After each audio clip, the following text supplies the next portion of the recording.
who was among the victims of the tragic events at Saturday's Lupa Lupa Day Festival. Kira was an exceptional person, always kind, full of energy, and deeply committed to the well-being of those around them. Their positive spirit and unwavering dedication made a lasting impact on everyone they worked with. Kira served as a counselor at Fraser River Middle School and had previously supported students as a child and youth care worker at NWSS and a counselor at Glenbrook Middle School. Kira's personal mission, as they once wrote, was to facilitate and guide marginalized youth and communities to thrive in their lives by creating a diverse and equitable environment that fosters different strengths and personalities, as well as offering personalized and innovative solutions to support patients. These words are a testament to the depth of their care and the clarity of their purpose. Kira lived this mission every day in their work with students, families, and colleagues.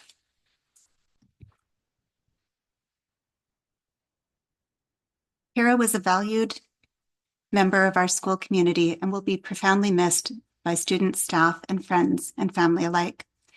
Their passing has also been felt province-wide. Yesterday, I received numerous expressions of support from BCTF members with requests that I pass along the condolences to Kira's family and friends. BCTF President Clint Johnson shared a letter to NWTU members yesterday. Along with all of you, your union friends grieve the death of your colleague, Kira Salim. Our thoughts go out especially to those of you who worked closely with them at Fraser River Middle School and NWSS. Clint never had the opportunity to meet Kira personally, but the picture of them that emerges from tributes is one of compassion, one of a compassionate school counselor who made a profound difference in the lives of many students.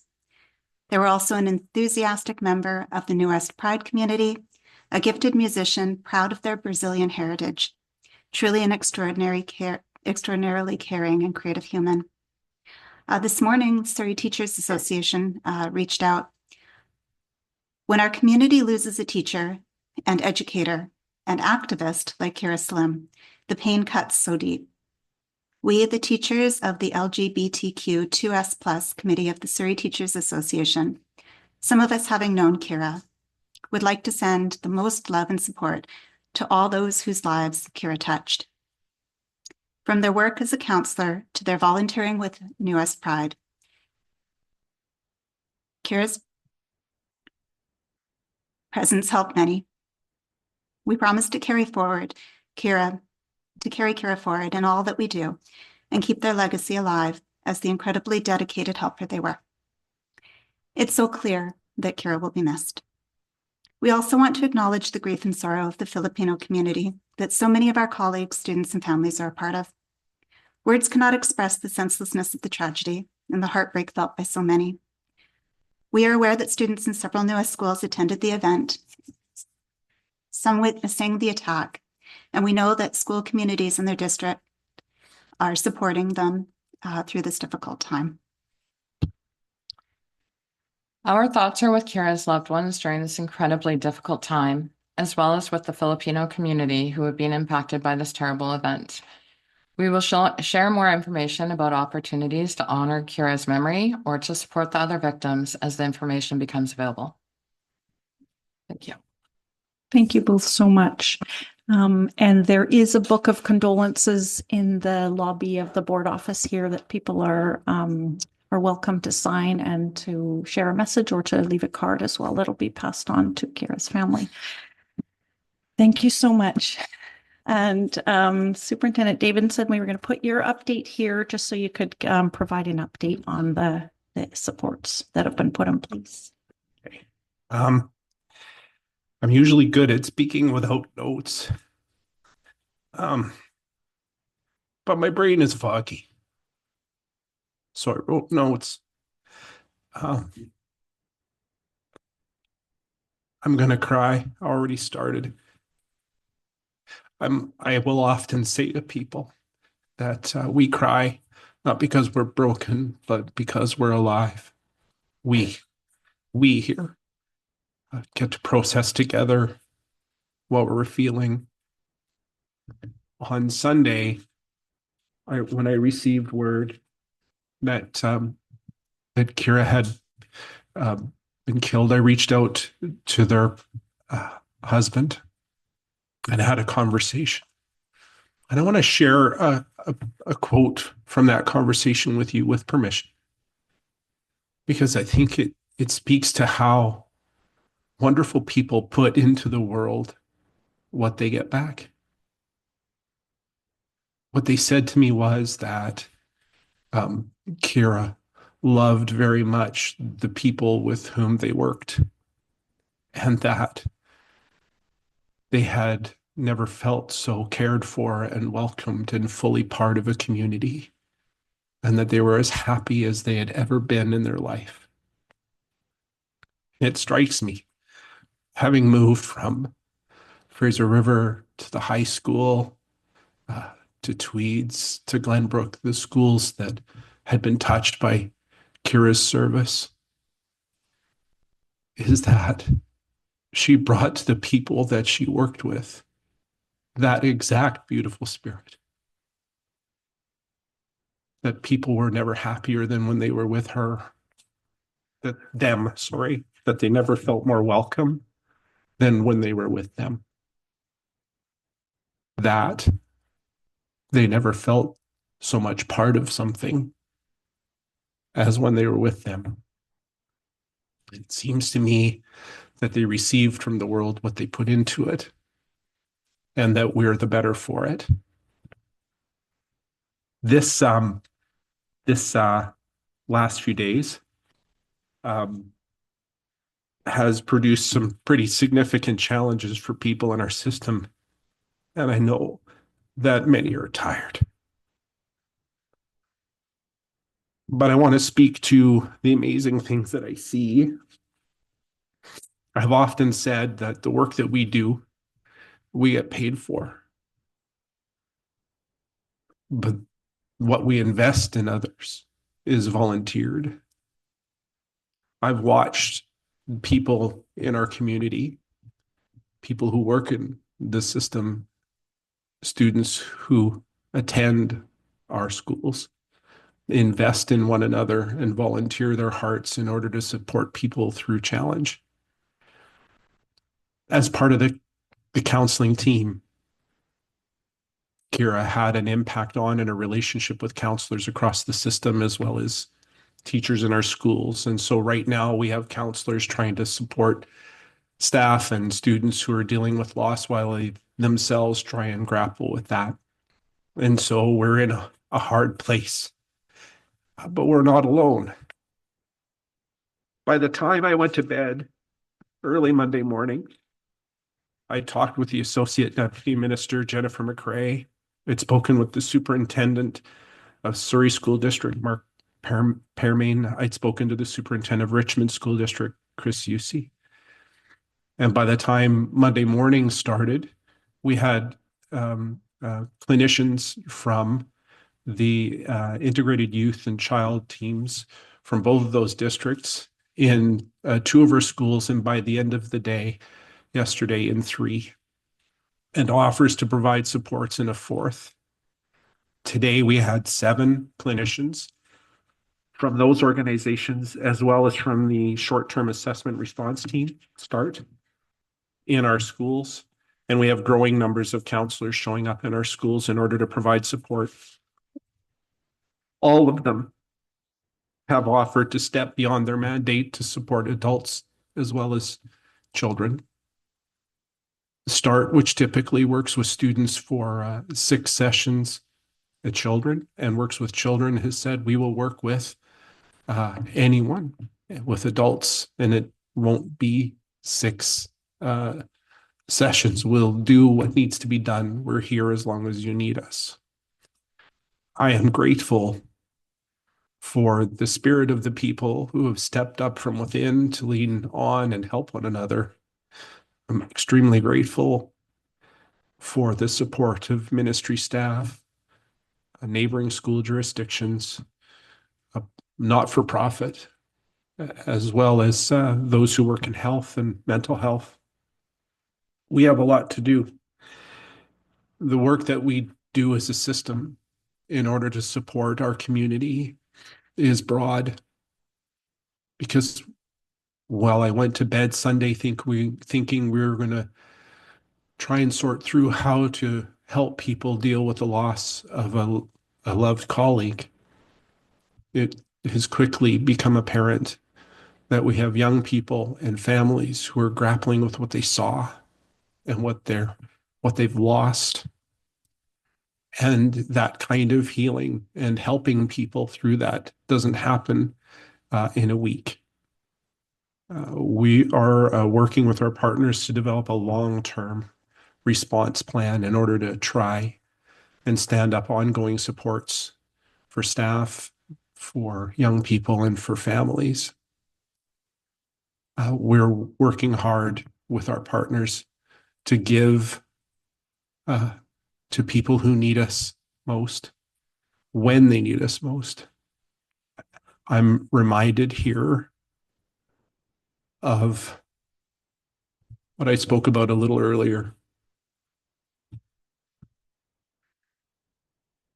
This is a remarkable place, and it's a community that deserves for us to put into it love and welcome and care and joy. It deserves for us to live the lesson that Kira provided in the places she worked, because there is a legacy in that is really quite beautiful, because the very same expression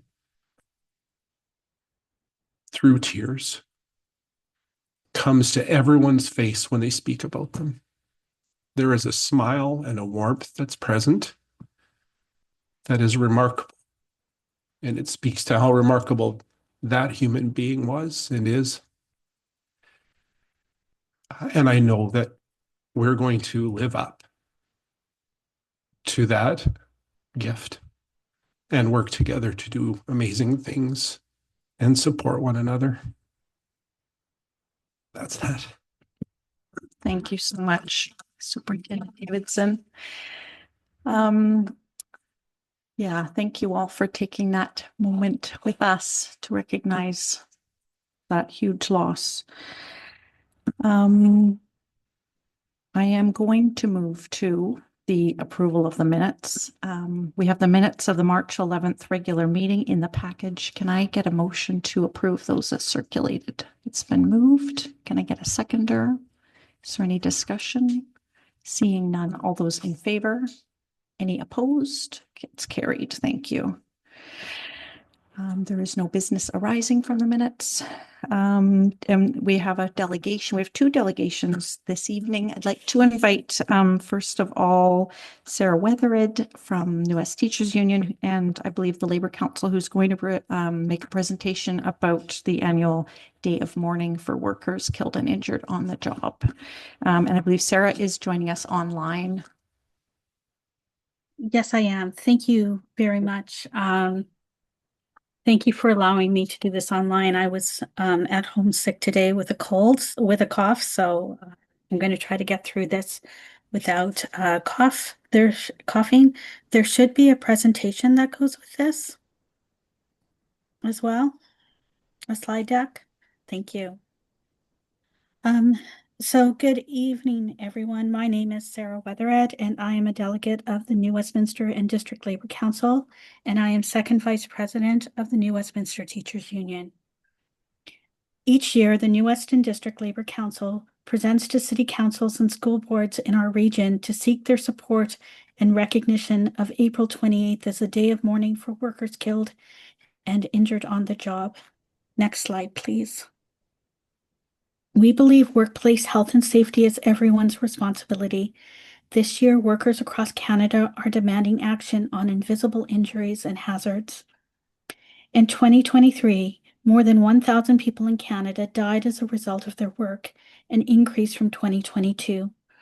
Too many families lose loved ones to occupational diseases, and we know those numbers are not the whole story because they only include those fatalities accepted by the workers' compensation system.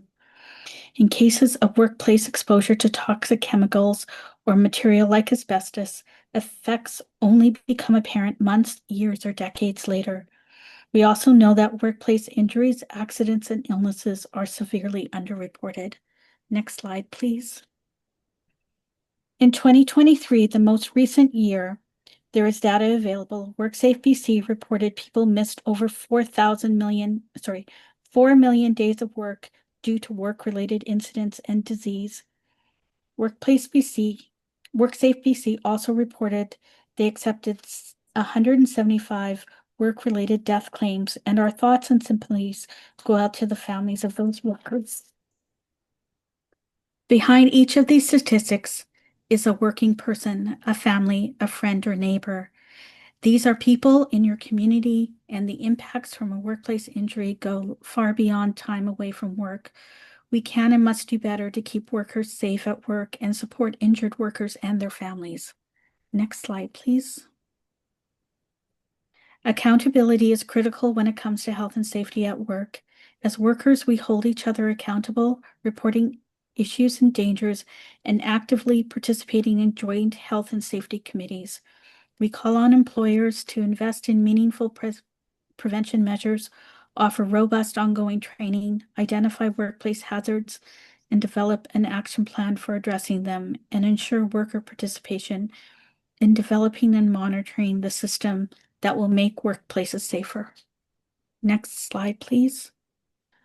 But not all hazards are visible. Invisible injuries can also include things like stress, anxiety, burnout, and chronic pain.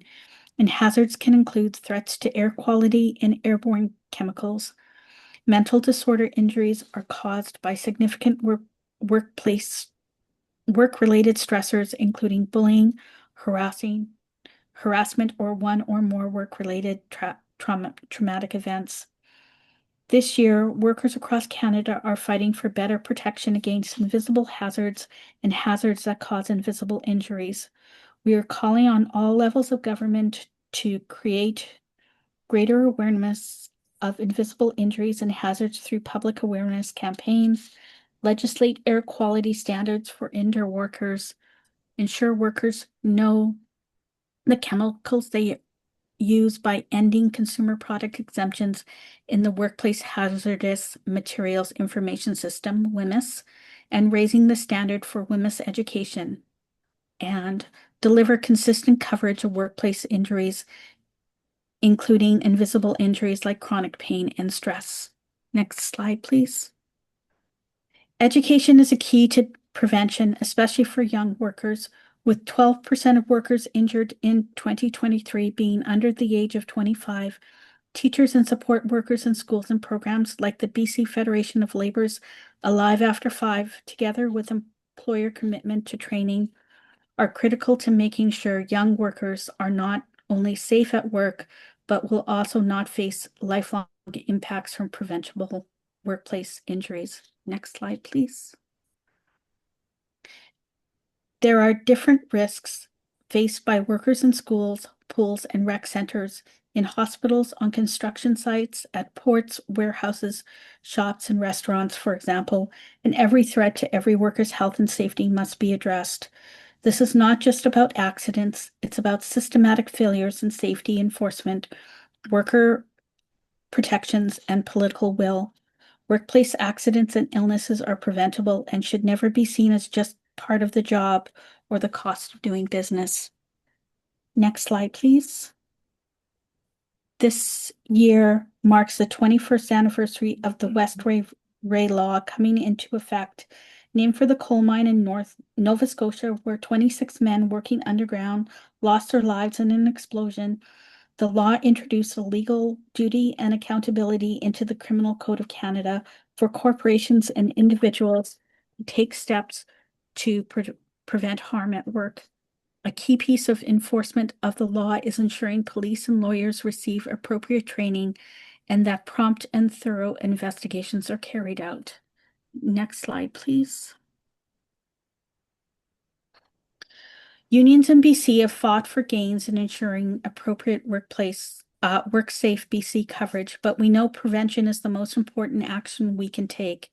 As union members, we also call on governments at all levels to remove barriers to joining a union to ensure all workers have the protection and rights that come with a union card, because strong unions make safe workplaces. Unions in BC have a long history of advocacy and taking action on workplace health and safety. Next slide, please. I would like to conclude by inviting, the next section is about the Labor Council had a ceremony yesterday for the National Day of Mourning for Workers Killed and Injured at Pier Park. Everyone here can help us make a difference. Be safety conscious, support accountability measures, and health and safety education in your workplaces. Together, it is possible to take action, especially on invisible injuries and hazards at work. Thank you very much. Respectfully presented by the New West and District Labor Council. Thank you for your time. Thank you very much, Sarah.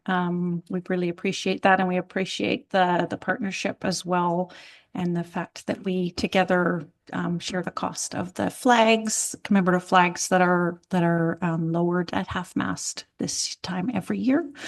I wanted to ask the board, I believe the request was also to observe a moment of silence. So I would just ask the board if we could take a minute to reflect and remember workers who have been killed and injured on the job, and also those impacted by the events this week.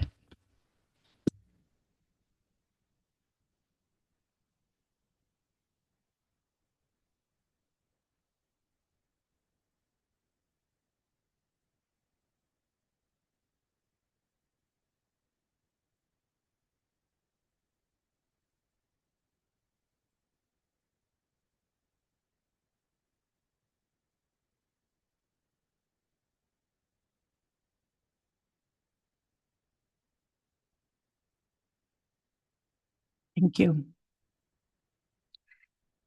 Okay, we have another delegation. Sorry, I know that's a bit of a hard transition, but we are happy to see you. I know there's some students and parents who would like to speak to the board about grade 10 honors courses. So come on up to the table there, and then I'll just remind you when you're speaking, if you can push the button, and if it goes green, then you're good. And you have up to 10 minutes. Thank you.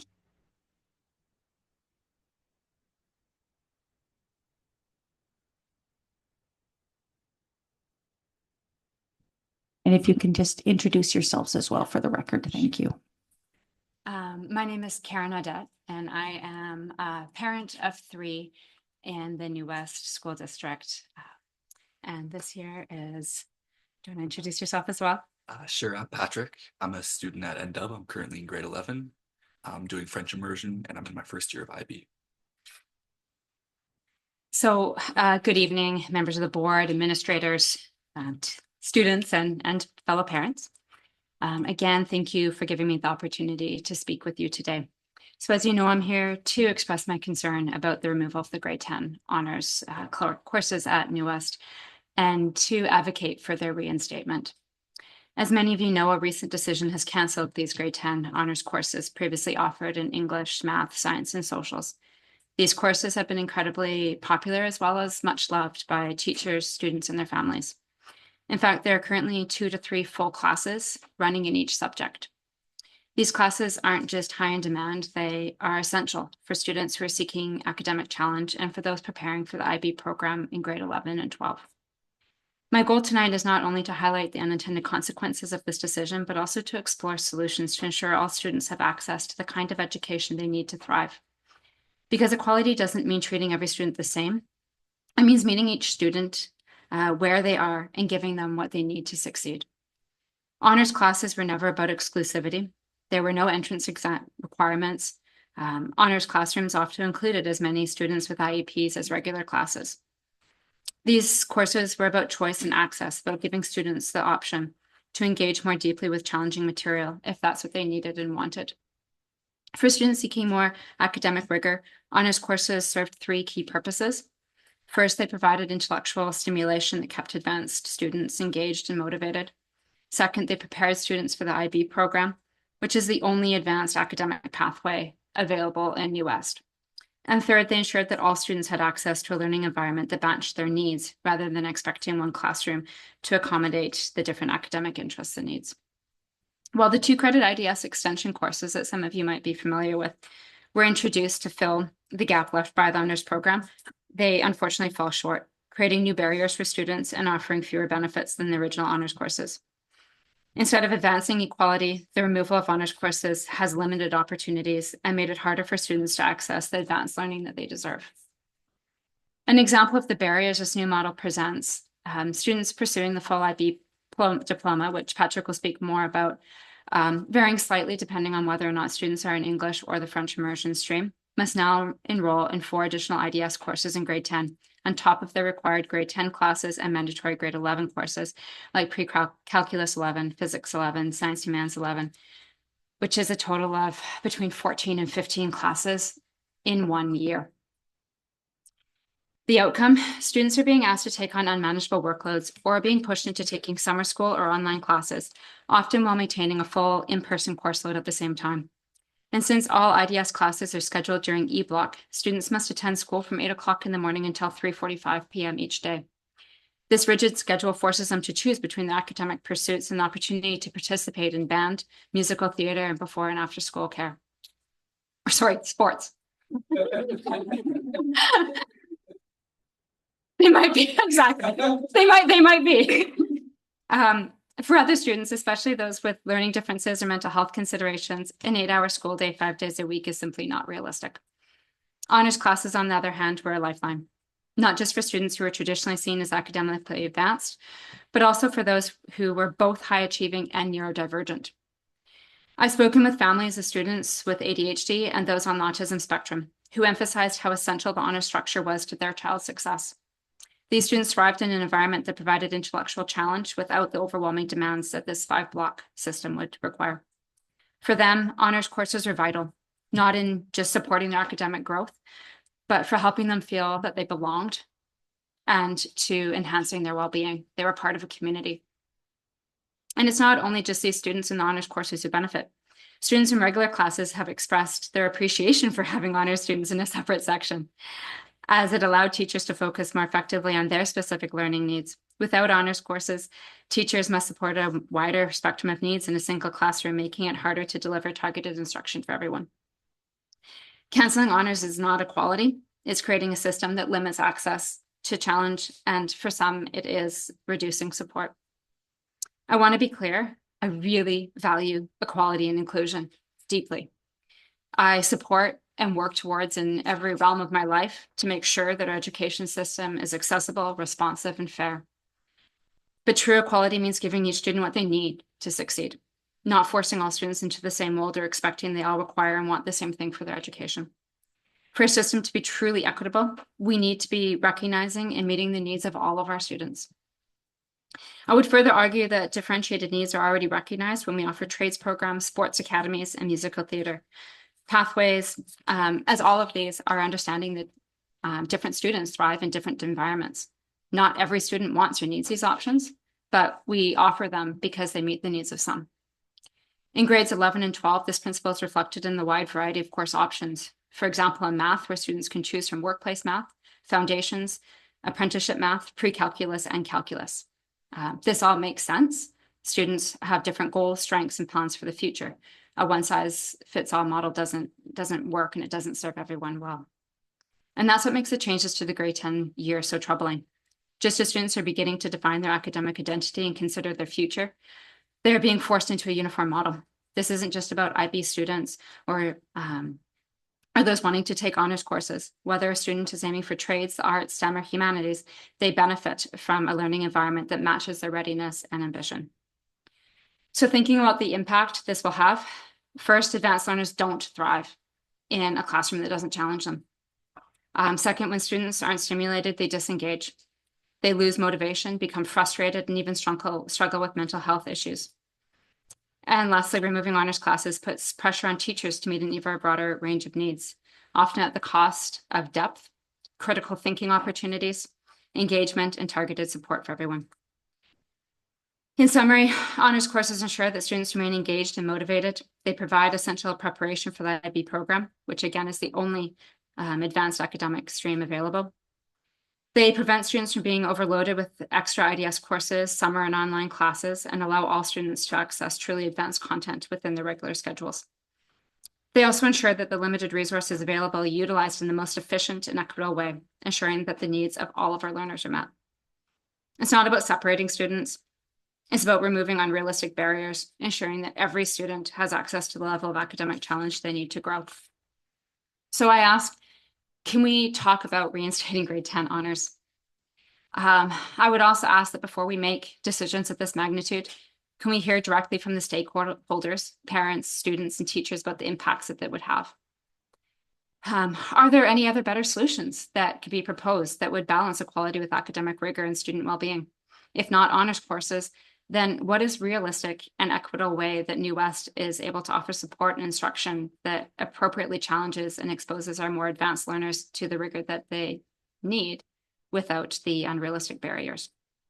I wholeheartedly believe that the best education system is one that supports all students, not one that limits opportunities for those that are ready and needing to take on more. Thank you again for your time, and I do look forward to discussing this further. I'm going to pass on. Yes, absolutely. Okay, there's 2 sheets. I'm going to pass one around each side. Please make sure you have one of both. All right, thanks, Karen. Hey guys, as you know, my name is Patrick. I'm a grade 11 IB student at NW, and I'd like to share some examples of how honors courses helped me, and to explain the problems the IDS courses present to students like me who either want to pursue IB or just challenge themselves academically. So one of the sheets labeled Sample Grade 9-10 French Immersion Schedule is outlining my grade 10 course load. You'll see 3 different versions. My original plan with the honors courses, a version where the honors courses are replaced with IDS classes, and a schedule that includes summer school. My actual grade 10 year already included 11 courses. That's 3 online courses on top of a full in-person schedule. The 5-block system was meant to support growing enrollment, not to require students to attend school for 7.5 hours every day. But with IDS, the minimum course load for a student like me jumps to 13 or even 15 courses, unless you give up your entire summer to catch up on what you need to know. And if you're in school all day and taking online courses at night, where do you rest? When do you find time to review or to get help? I'm speaking from experience, by the way. And when you do find time to volunteer, play sports, join clubs, or to work a part-time job, all things that we're told we need to be well-rounded students for university or scholarship applications. I've also included a second sheet, a sample student schedule. You'll see a few key elements missing: time for family, time for friends, or just time to breathe. Now, the reasoning we've heard to support eliminating honors classes are equity, holistic education, and resource allocation. I can't stress this enough. Honors courses don't divide. They build academic cohorts where students learn from and challenge one another. They create a sense of community among motivated learners where students can ask deeper questions, explore topics in greater detail, and push one another to grow. In my experience, the peers I met in my honors courses became my study partners and my friends. We encouraged each other to keep each other striving. That isn't elitism, that's engagement. As for holistic education, IDS claims to promote rigor and enrichment, but that means very different things for different students.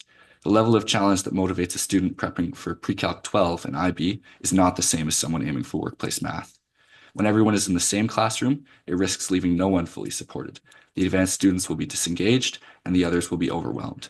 That's not equity, it's compromise. Finally, resource allocation. I'm still waiting to see what additional resources IDS will offer academically motivated students.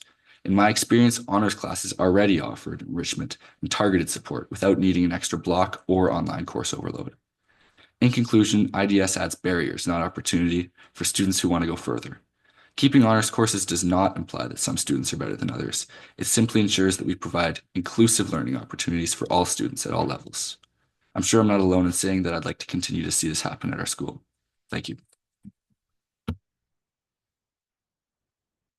Okay, thank you guys. And I am very impressed with your schedule planning here. Although I'm a little concerned about your Tuesday night away games, I have to say that's a late night. Thank you so much for taking the time to walk us through that. It's really, really interesting and helpful. I do have a kid who did grade 10 honors, so I hear you. I understand that you have a meeting scheduled with the superintendent, or will have one scheduled with the superintendent. Yeah. Yeah, thank you.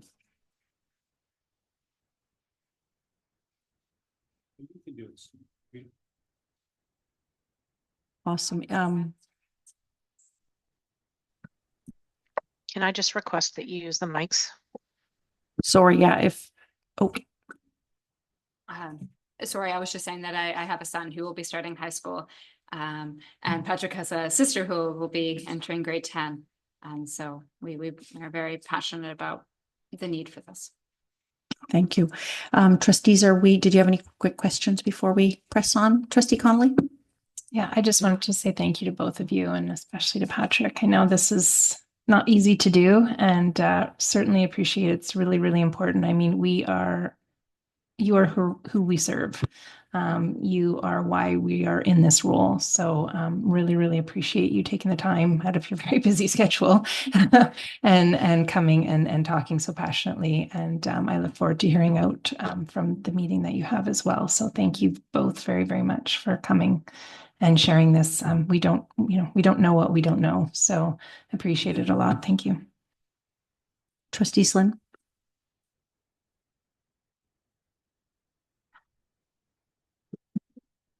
Sorry. Thank you. I'll be really quick. I just wanted to say thank you so much for your presentation. Patrick, you're very well spoken and eloquent. And the points you made about that, it just would have everybody in the same class and nobody wins. Like that really hit home. And you're doing great things and thank you for sharing. And Trustee Andres? Yes, similar comments. Thanks so much for coming in, both of you. Karen, you also spoke well. I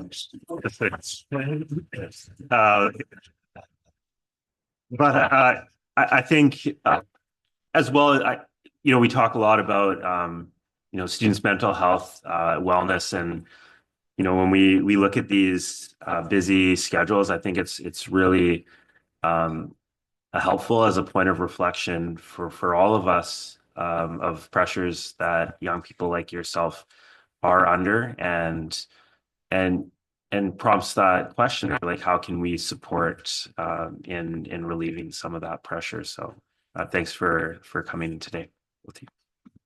Trustee Carlson? I echo the appreciation of you being here and how proud I am to see you here. I also thank you for opening our eyes. 14 to 15 classes in 1 year. That's not doable. And thank you for talking about equity. I'm not sure how we can move forward, but I'm very encouraged to hear that you are having a meeting with our superintendent. Thank you. Okay. Well, thanks again for taking the time to join us. We really appreciate it. Thank you again for having us. I've also heard from a number of students asking if there's anything that they can do to, beyond our one, spokesperson. But many students across the years have asked if there's anything. So if there's anything that you would like to hear from students, they're more than willing and wanting to share more. Great, thank you. They're always welcome to write to the board as well. So yeah, absolutely. Okay, we're going to invite up our staff group for our number 7 learning story of the year. So these are the opportunities to dig into some of our evaluation results and to brief the board on those numbers and the work that's happening in schools and district-wide. So over to you, Sandra Singh. Thank you. Good evening, everyone. My name is Sandra Singh, and I am the Director of Learning and Innovation. It is my pleasure to introduce tonight's presenters who will join at the table.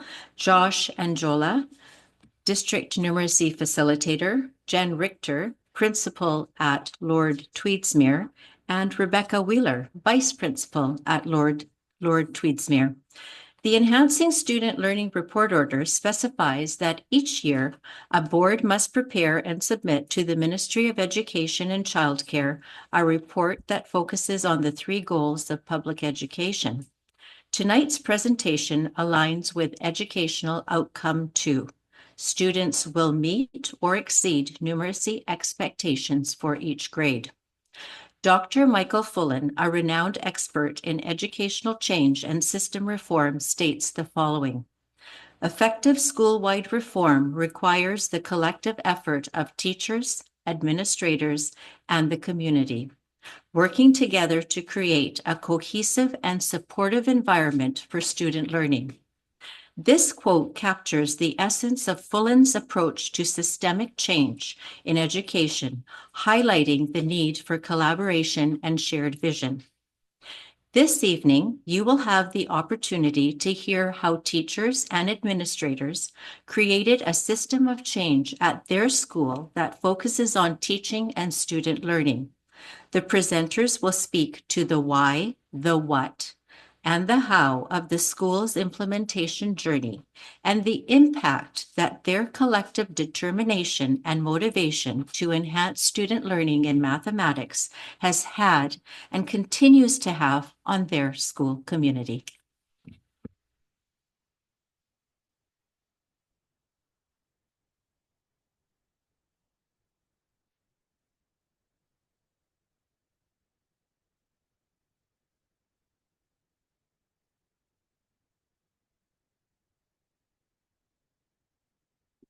Who takes the hot seat? I guess that's me. So thank you very much for having us here tonight. We're happy to be able to share about our learning story. I'm going to ask to move on to the next slide, please. Sandra had already spoken a little bit about the Enhancing Student Learning Connections. And I'm going to move right into the next slide with a little bit about our why, our what, and our how. So we ultimately had many reasons for wanting to engage with a focus on literacy this year, but ultimately we wanted to help develop numerate citizens who were going to be able to transfer their learning with confidence and with joy. And the number of additional reasons as to our why are up on the slides there, but that was kind of our ultimate underlying reason for that. Next slide, please. So as a starting point, we wanted to take a look at previous FSA results, summative report card data focusing on numeracy and teacher observations. And we realized that there was a need to triangulate this data using qualitative and quantitative data to really get to know our staff, students, and school community. Next slide, please. I'm just going to tell you a little bit about my role as the numeracy facilitator. I support district staff with math curriculum and pedagogy, as well as numeracy initiatives such as Math Minds, which we are doing at Tweedsmuir. And what does this support look like? Professional development workshops, collaboration with educators. I run book clubs, parent workshops, and many demo lessons in classrooms and side-by-side teaching. New West also has a district numeracy network comprised of Sandra and myself and a teacher rep from each school, where we get together and we discuss numeracy related issues. We collect school data and we offer support for teachers. New West has been an ongoing collaboration with Delta Schools, which we're really excited about. And they are a couple years ahead of us with Math Minds and Jump, which I'll be speaking about later. So we're very thankful for their insights as we embark on this journey. I also support with community events, which I'll touch on later as well. Next slide, please. So Josh came to us with a proposal initially about checking to see if we would be interested in exploring a new way of teaching math to our students. And so we right away engaged with a considerable amount of professional learning from a variety of different ways. We included summer professional days, staff meetings, collaboration afternoons, evening sessions, book clubs. The list goes on, and it has continued throughout the year, but that was our starting point. Next slide, please. So with all of the professional learning that we were able to do prior to September, this really helped us to come together as a staff and develop our school learning plan. Next slide, please. And we ended up with our school goal to support students in confidently learning and applying math concepts, both in the classroom and in real life using the Math Minds framework and Jump Math resource. Next slide. Right, I'm going to tell you a little bit about that. So Math Minds is the pedagogical framework, and Jump Math is the resource that teachers use, like the textbook. Both use an evidence-based approach, and they blend traditional math teaching style with a reform method. They kind of take the best of both. I'll explain more in a bit. And the focus is on computational fluency, conceptual understanding, as well as problem solving. Next slide, please. So here I'm going to tell you a little bit about the RAPID model. This is the pedagogical framework that Math Minds uses. So in a traditional math lesson, the focus is very teacher-directed and very rote learning forward. Kind of more downplaying conceptual understanding. Whereas on the opposite side, more reform strategies focuses on student discovery learning, which often may leave students who lack prerequisite skills feeling inadequate. So Math Minds combines the best of both. It has more of a direct teaching, but with a focus on conceptual understanding and heavily scaffolded inquiry that is within the zone of proximal development for students. So how does it do this? So it has the stages that you see on the slide. Raveling takes a larger concept and breaks it down into smaller little concepts so that they can each be taught individually. Prompting is a teacher's way of being able to ask students questions and highlighting the relationships between the different concepts and key principles.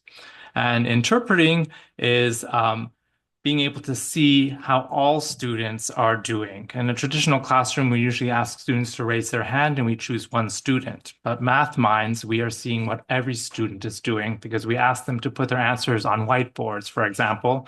And with a sweep of a glance, we get to see how every student is doing. And it is so effective. And then the teacher decides, what do I do with this information? Do the students get it? Do I move on? Or do we need to take a step back and reteach? So teachers are making in-the-moment decisions.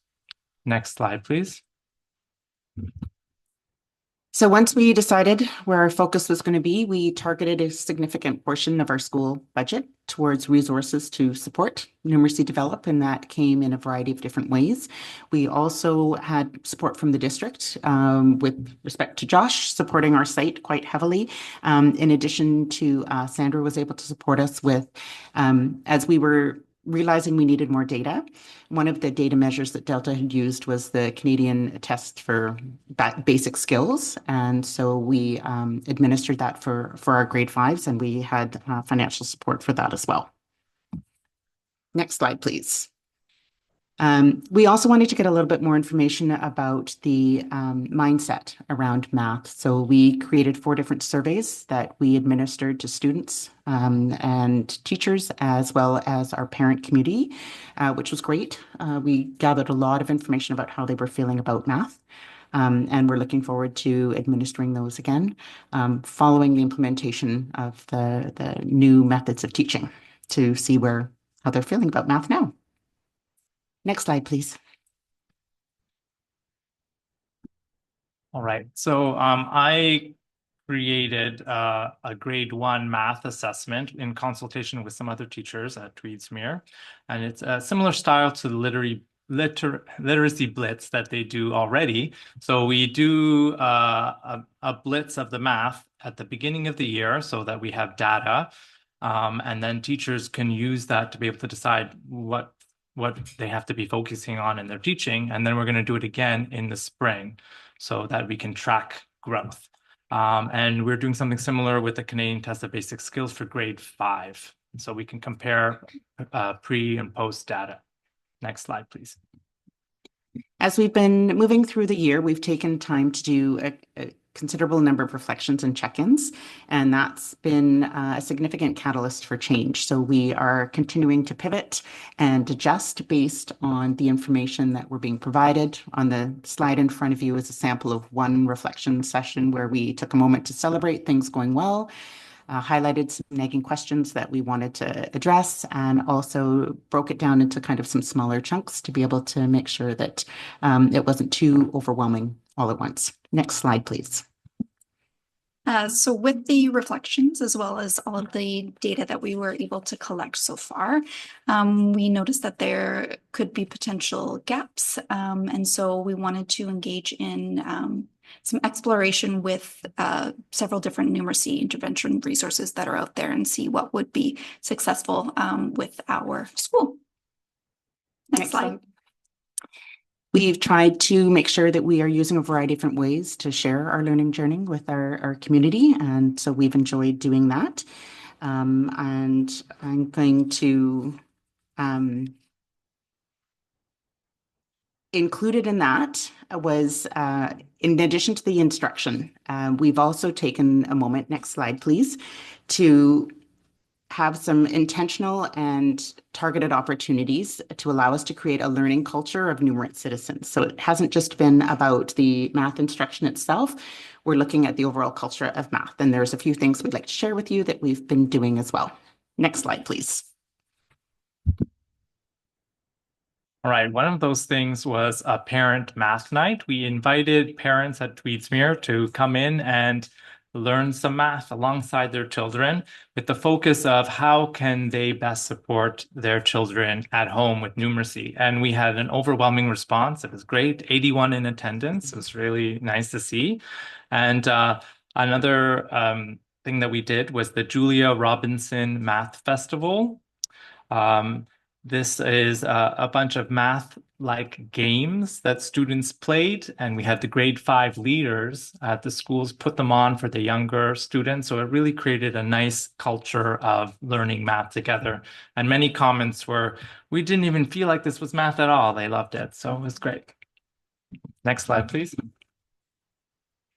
So we also hosted a Numeracy Week just before spring break, where students throughout the whole school were able to engage in various activities that were focused around numeracy. Next slide, please.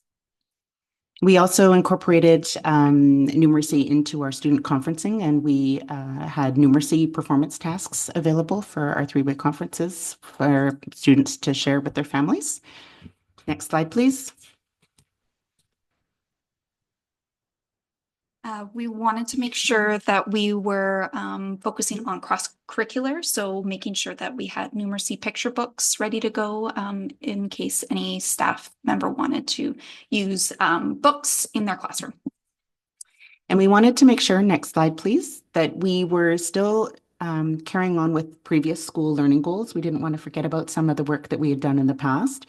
And so one of our learning goals, for example, had focused on outdoor learning. So you can see in the pictures, they tied numeracy into outdoor learning when we had the snow. And so this lesson alone included skip counting, estimating patterns, and problem solving, which was all done in the outdoor learning environment. Next slide, please. And we had also had a previous focus on incorporating Indigenous learning. And so we've been able to source some resources to support us with ways to incorporate Indigenous learning with math. And so we've had a chance to explore that as well. Next slide, please. So we are just about ready to begin collecting our year-end data, both with surveys and the academics. So we're looking forward. We had a little bit of a sneak peek with some of our FSA data that's come in, but we're looking forward to reviewing that with our staff and students and families. And the buzz and excitement that we've experienced throughout the year around math has been pretty phenomenal. And we've been very fortunate to be able to be a part of that this year. And we're looking forward to carrying that into next year. The staff will be continuing to work on this focus and this school goal in the years ahead. So the journey continues. Thank you. Thank you so much, you guys. That's incredible. Trustees, did you have any questions? Trustee Andres. I'm not a math person, and this was pretty exciting for me. Anytime you can get story and some outdoor play, that sounds pretty good. I was really intrigued by your assessments that you were doing, kind of that baseline assessment at the start of the year. And is that just at Tweeds right now? And what happens with that data? Is that something that's, and maybe staff will answer this, does this go into, our district data pool, or is that more just kind of locally collected? And how does it impact, what happens with students? Sure. A few questions there. Sorry. Yeah. Let's start with one. Yeah, no problem. Few questions. So I created that one specifically for Tweedsmuir to use. However, it's available for all teachers. I still consider it in draft until we kind of iron out the questions, because what we did was we went to different classrooms to test it out. And as you're doing the assessment, you're noticing you need to tweak some of things. So it's not perfect yet, but it has given teachers really relevant information so that they can teach in their classrooms. So I'm getting feedback here. I apologize, sorry. No problem. Yeah, so that they can teach in their classrooms and see exactly where the gaps are. So actually, I would have to say it was quite eye-opening for many teachers. They could see what areas were done well and where they need to work on. So the idea is in the spring, then we'll do the same assessment and hopefully the gap will have narrowed. And if it hasn't gone to the level of proficiency that they desired, then we'll do some more, which is why we're not waiting till the very end of the school year. It's more like a now time. We are, we've been sharing our journey with other schools. So we now have 3 to 4 schools for next year that are looking forward to exploring similar math instruction. And we're definitely happy to share. We've got another school coming to join us for our collab afternoon.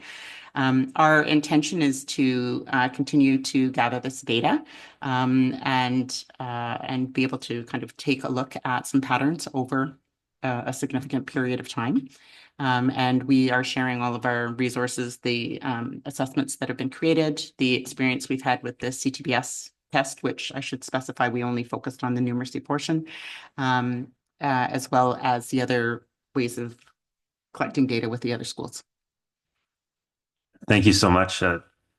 It's been an area of interest for the board, our numeracy data that we've been collecting for the last couple of years. So really appreciate the work that you're doing and the community engagement nights look super fun too. Thank you. Thank you. I've got Trustee Sluice online. Thank you so much. I'm really going to age myself, but when I was a kid on Sunday nights, I used to watch a show called The A-Team. You might remember this. I don't know, maybe I'm the only old one here, but I love it when a plan comes together is what the leader used to say. And, from the data that tells you where the gaps are and the areas of focus, developing a plan, including measures of success, executing evidence-based strategies, and then evaluating the outcomes. I really hope that you'll report back about whether kids, particularly students' feelings about math have changed through the work that they've done this year. I would be really pleased to find that out. Love the parent night math. Just think this is great work. I do know that our student learning reports showed above average results for numeracy for grade 4, but in 7 and 10 they drop, and that's where we start to dip below BC average. And we know that we need to do some targeted interventions in those older years. I would love to see this model, and Principal Richter, I know you said you're sharing the work that you've done with other schools, but I would love to see it shared with middle schools. I know there would be some adjustments needed to be made, but a lot of the concepts would apply. And yeah, so if we can make sure that happens, I think that would be that'd be great. And I just want to thank you, all 3 of you, for your leadership on this. Great work. Thank you. Thank you. Trustee Slynn. Fix this time. Perfect. Yeah, so my first point is just a comment. I think this parent night is just so awesome. Like I remembered having to do math, which was not a strong point for me. My parents had no idea they had no way to help me. And I think that really helps kind of lessen the stigma for parents and also create a relationship for parents and their kids that they can sit around and accomplish that together. Um, and I think I think it's awesome. I think it's awesome. My question is, if you can't answer it, that's fine. Because again, I'm not a math person, but you were talking about like the pedagogy of the math minds, and there was that line that says, you use contrast and juxtaposition to highlight key principles and relationships. Because like that's just like I couldn't even like I read it, but I was like trying to capture in my mind what that looks like. If you could just maybe give me an example, that'd be awesome. Yeah. Math Minds I find it an excellent program. It's really hard to explain in just like a minute or two, but I'm going to try. Um, think about science class. When you're conducting an experiment, you try to change just one variable so that you can see how that one variable affects the outcome. This rings a bell.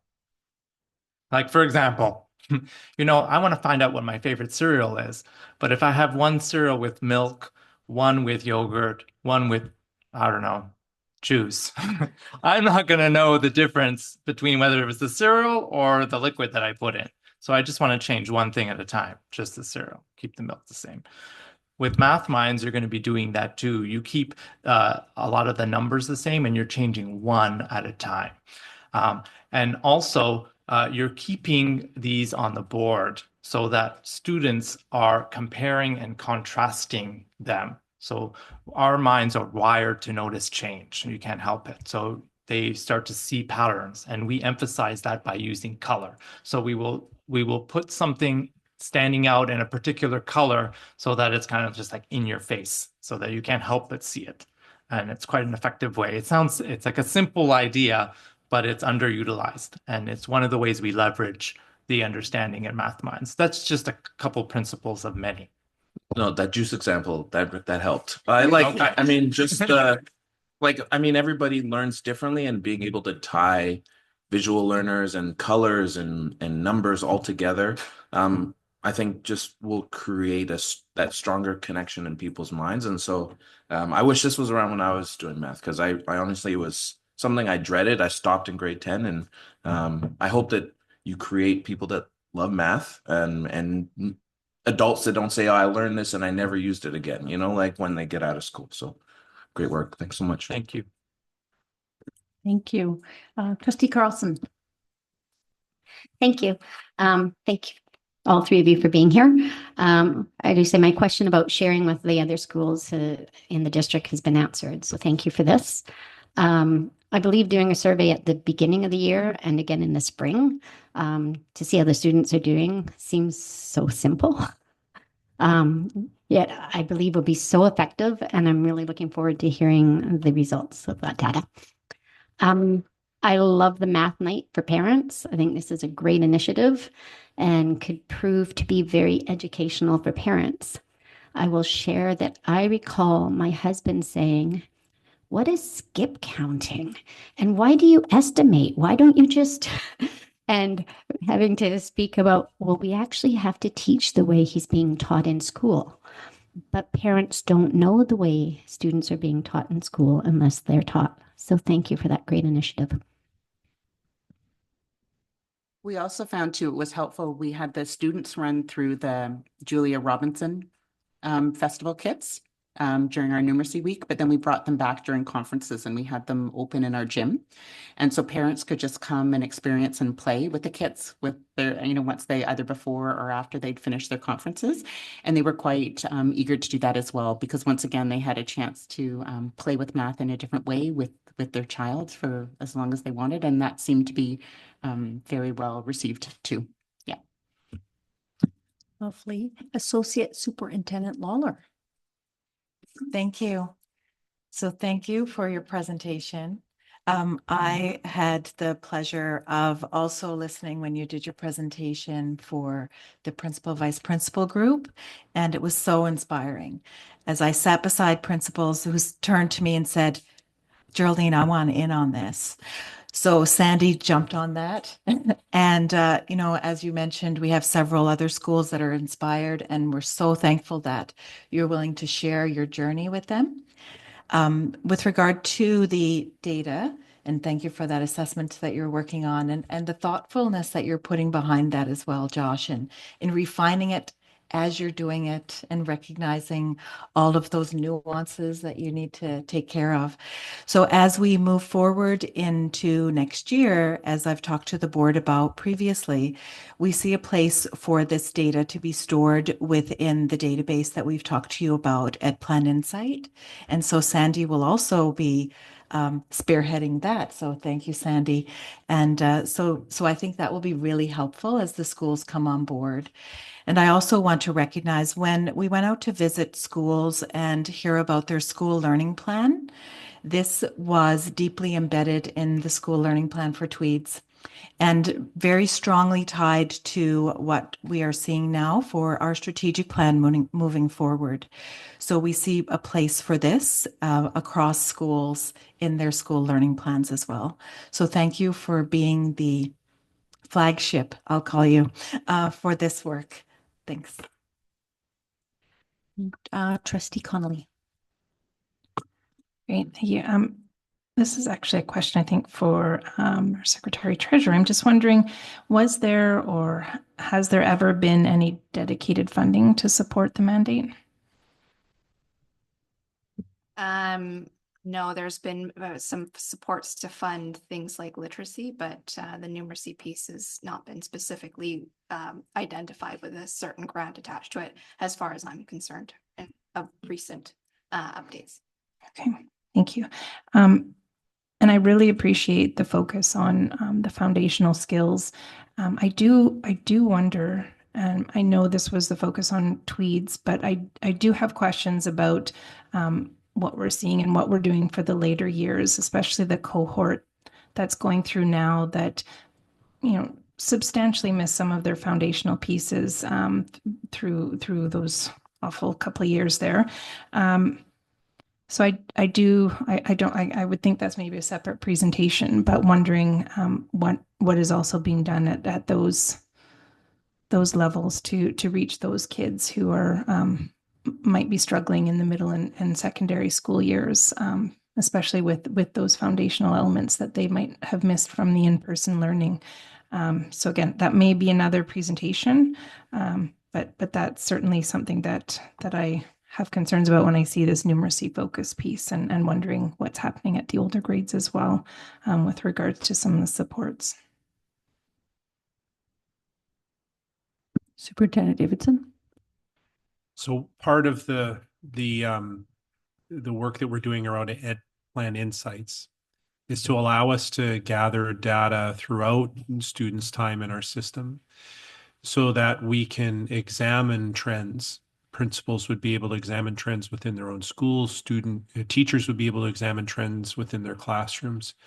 What that allows us to do is to take a look at where there's challenges in data and offer targeted and differentiated supports to those schools. So one of the challenges that we're quickly working to overcome as a system is that we haven't had any common data sets that span the system. And so it was really hard for us to get data except for lag indicators, those assessments after they were completed, as opposed to using what we would call leading indicators, like the ones that were addressed in this presentation, in order to help us think about and offer unique supports, again, at the school level to individuals and at our level to schools. So that is part of the plan.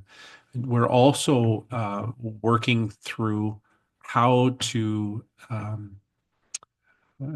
make available to teachers in-service supports around best practices, around the kind of pedagogy that Tweeds is working through, so that teachers across the system, no matter where they teach, have access to that similar understanding. And something we need to work on, in conversations that we're having with administrators across the system, is around the availability of the kinds of research supported quality resources that this presentation spoke to, and then the in-service that goes along with supporting their use. Just this microcosm that we're talking about is something that is the kind of presentation that a board should hear, because it is in fact scalable, and that if we invest in those resources, including that learning and support, then we can produce positive outcomes across the system. That's part of that path toward functioning like a system, as opposed to independent schools sort of going their own way. Great. Go ahead, Josh. Just to speak to the the grade 1 pre-assessment. So when I was heavily focused at the middle school, I created middle school baseline assessments in math as well.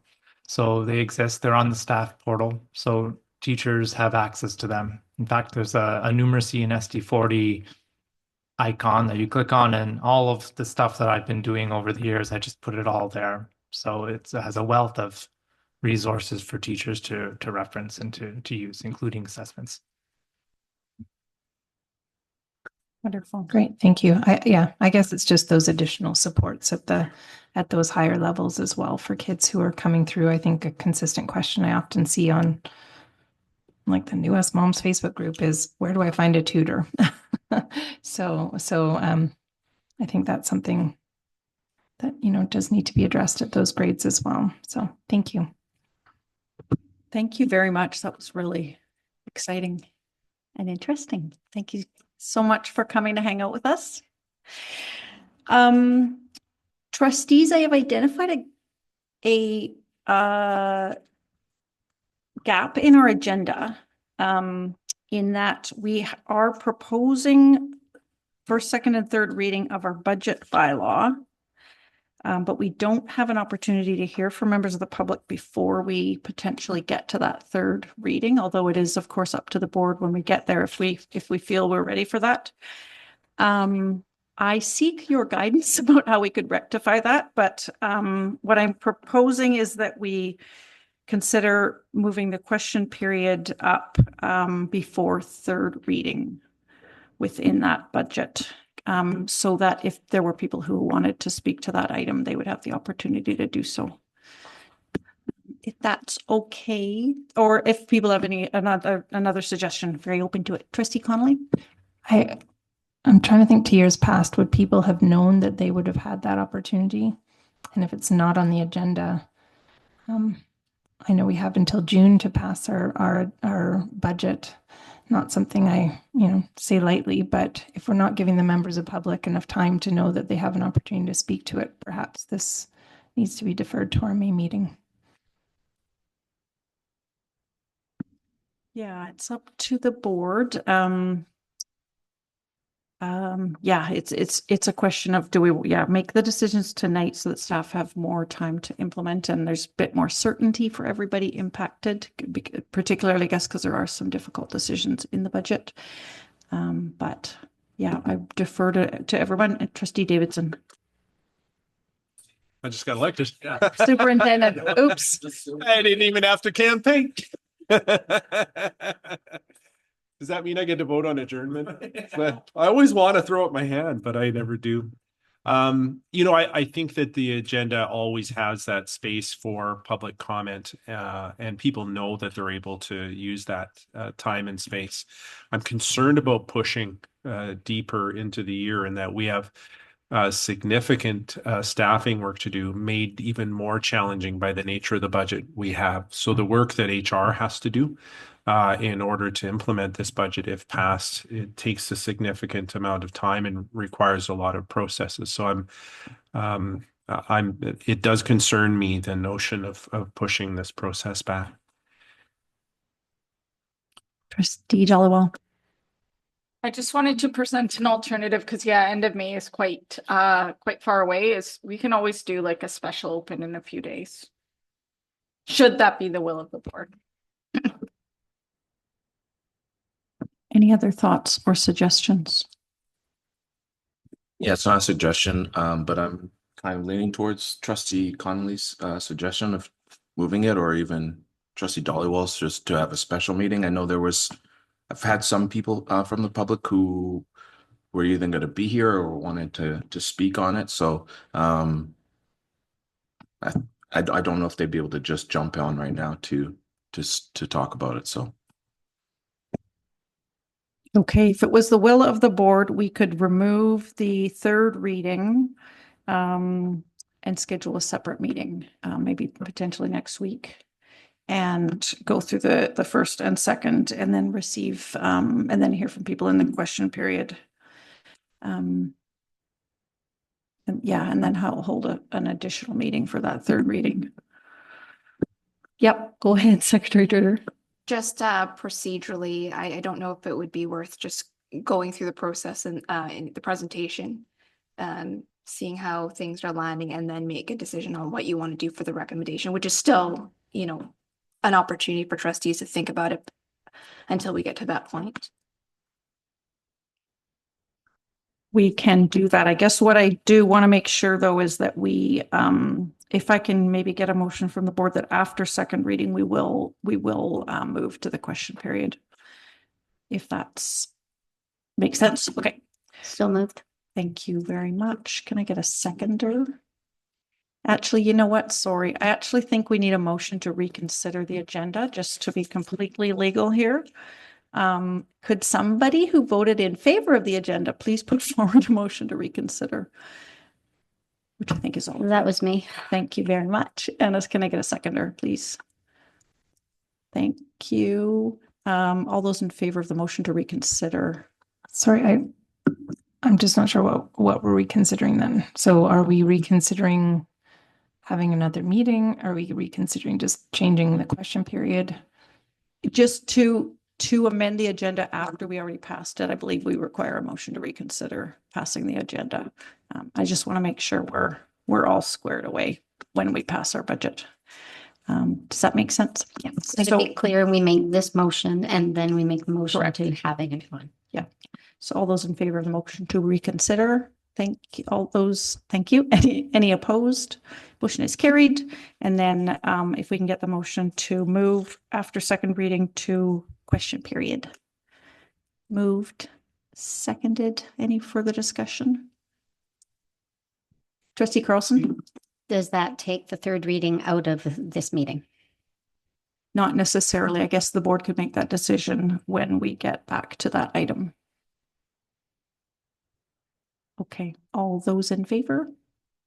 Any opposed? Motion is carried. Thanks very much, and apologies that I didn't catch that sooner.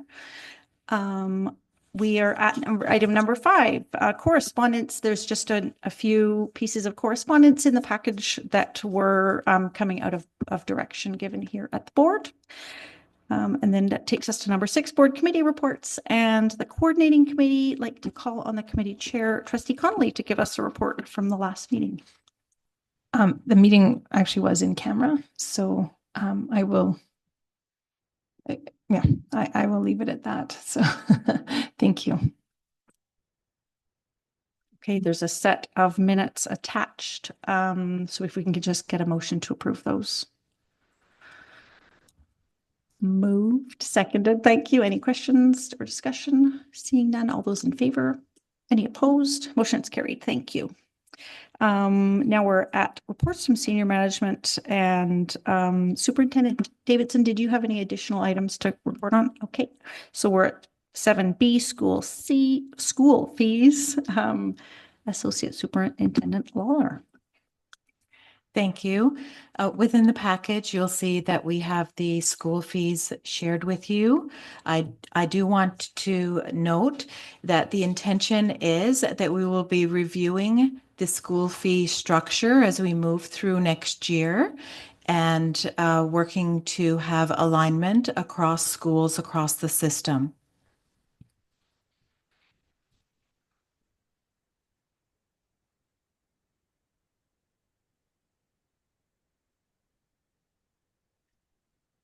Did you want to highlight any of those, or does that cover it? I can highlight if you would like, sure. So I do want to point out on this first page here, you will see several times the word optional, and I can clarify about that if I may. So for example, with regard to school supplies, when we say optional, we mean that parents are provided with a list of items that their student would need in school, and they can go about and purchase those items themselves. They may have some items that they have from their child from the previous year. If, however, the family feels that they would like to purchase school supplies through the school, then they may. And that also, you will see, has a range. And the range really has to do with what is it that the family specifically needs within that package. So when we say optional, that's what that means there. When we look at yearbook, for example, yearbooks are optional. When we look at band practice book, that's also optional. For clarification on that, and that's within the middle school chart you see there, if a student is taking band, they need a band practice book. If they wish to write in the book, then the parents have the option of purchasing the book. If they just want to borrow it from the school, then it comes at no cost. And then band rental cost depends on the instrument that the student is electing to use. Please note that we don't provide restrictions on students. If a student wants to play a particular instrument and there is a need for some help with the funding, then schools take that on. So no student would be denied having the opportunity to play a particular band instrument. So I just want to make that very clear. And then also for locks, locks are optional. Families can elect to go and purchase their own lock. They can use a lock they have already at hand, or if they want to purchase one that the school has, they can do that. So that's just some explanation with regard to the use of the word optional. And please let me know if you have any questions as you review those items. Thank you. And am I right, the board is not required to pass these? These are received for information? Okay, thank you. Trustee Connolly? I just did want to, I guess, make a comment about the graduation activity fee, which is the ceremony includes the grad gown, cap, and tassel purchase. I cannot tell you how strongly I feel about the fact that we are making kids purchase their gowns, which, even when I had a second student coming through and I said, I don't need another gown, just what's the cap cost? Don't bother, I don't want to be putting that much in the dumpster after. What do you do with a gown after? There was not that option. I was told at the time they would be exploring rental options or opt out if you've had siblings go through to kind of lower some of the costs. So I'm wondering if that's something that has been explored. Superintendent. It certainly is something we can look at. I mean, Gaspard has both rental and purchase. They also sell disposable. They sort of might get two wears out of it, kind of thing. So it's something that we can talk about for sure. Trustee Carlson? Thank you. I just wanted to mention going through this, I made a note that about the apprentice program. You don't hear a lot about it discussed. So I just wanted to share my appreciation for these programs being offered, knowing that they'll serve to help many of our students succeed post-graduation. So thank you. Thank you.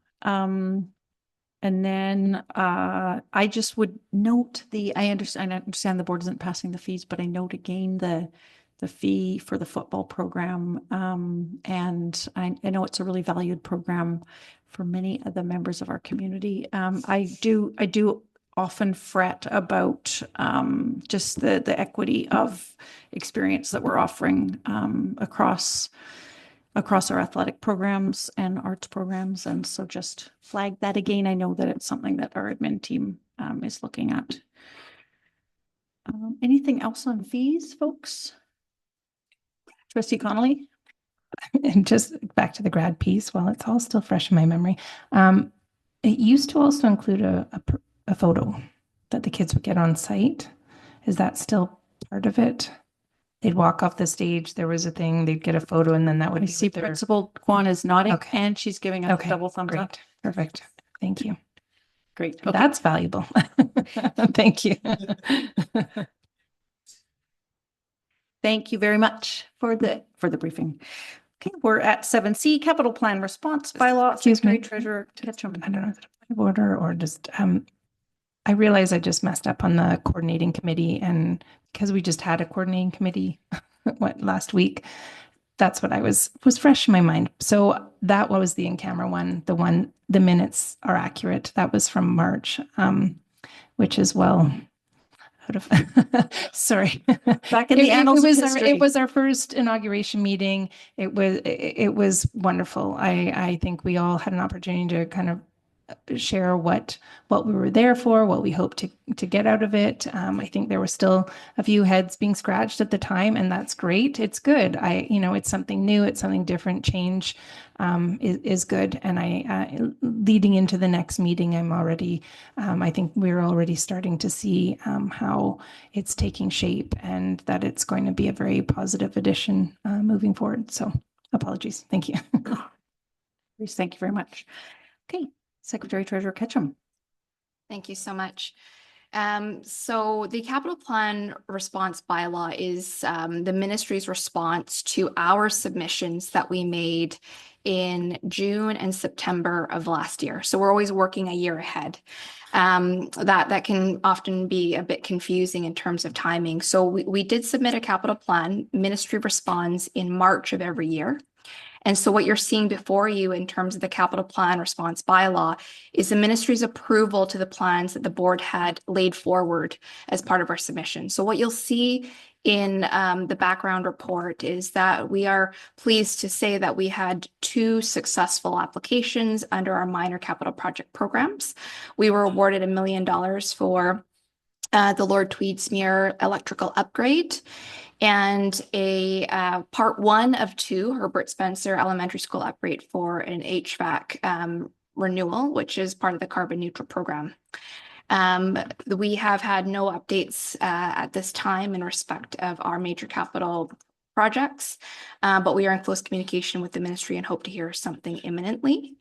As you can see, there are some recommendations for your consideration regarding the completion of all 3 readings of this capital bylaw. Again, it is consistent with the board's plans and requests that was put forward last year in relation to this upcoming year. And I would be pleased to answer any questions that you might have. Thank you very much. Any questions, trustees? Trustee Connolly? Yeah, thank you. It's great news always when we have projects awarded to us that we've asked for. But gosh, this is disappointing knowing what we did ask for. It's really disappointing to see how little we're getting for how big our needs are. And I was really hoping that our capital plan response would also include confirmed funding for a new elementary school, not just earmarked funds. I don't actually know what that means. Either the money is there or it's not. And I think that it's time that we received adequate notice that we can start putting that project together. So yeah, that's all I have to say. Thank you for your work on this, though. Thank you very much. Any other questions? Okay, so by passing this bylaw, we are basically receiving the funds for these projects. Okay. So the recommendation is that the Board of Education of School District number 40 New Westminster complete all 3 readings of capital bylaw number 2025-2026 CPSD 40-1. Can I get a motion for that effect? Thank you. It's been moved and seconded. Any questions? Discussion? All those in favor? Any opposed? Motion is carried. Second recommendation is that the Board of Education of School District number 40 New Westminster approve first and second reading of capital bylaw number, do we not just do all 3? Okay, sorry. Capital bylaw number 2025-2026 CPSD 40-1. Moved, seconded. Any discussion? All those in favor? Any opposed? Motion's carried. And the recommendation is that the Board of Education of School District number 40 New Westminster approve third reading, reconsideration, and final adoption of capital bylaw number 2025-2026-CPSD 40-1. Can I get a mover? Thank you. And a seconder. Any discussion or questions? Seeing none. All those in favor? Thank you. Any opposed? Thank you. Motion is carried. We are at 7D, school site acquisition charge. Back to you, Secretary Treasurer. Thank you. Included in your packages is yet another backgrounder, this time in relation to the school site acquisition charge. This school site acquisition charge is established under the Local Government Act, and it requires or necessitates local government or municipality of New Westminster to charge on a per site dwelling basis for any residential construction that happens in the city. This helps to pay for land acquisition costs that the district might have. It is intended to raise revenues to cover up to 35% of the school district site acquisition costs. And you'll have heard me say this, we are already at the maximum rates. Local Government Act has not kept pace with the rate of real estate in municipalities such as ours. And so we are currently maxed out. This is simply an approval and acknowledgement of the existing rates. There is no opportunity for the board to increase said rates. But I do know that there is advocacy that has happened at the BCSTA in respect of the funding of these SSACs in response to needs for land for schools. So again, for your consideration, the approval of this bylaw for the school site acquisition charge for the upcoming year. Thank you. Thank you very much. Are there any questions or discussion? Trustee Connolly. Just wondering if we had done some advocacy from the board as well, I believe last year, possibly. Yeah, I'm just curious if we have ever heard back on the advocacy that we did as well. I don't have anything at my fingertips in terms of reply. I can double check the correspondence. I don't believe we have actually. So the first recommendation is that the Board of Education of School District number 40 New Westminster complete all 3 readings of SSAC bylaw number 2025-1. Can I get a motion? Thank you. Moved, seconded. Any discussion or questions? Seeing none, all those in favor?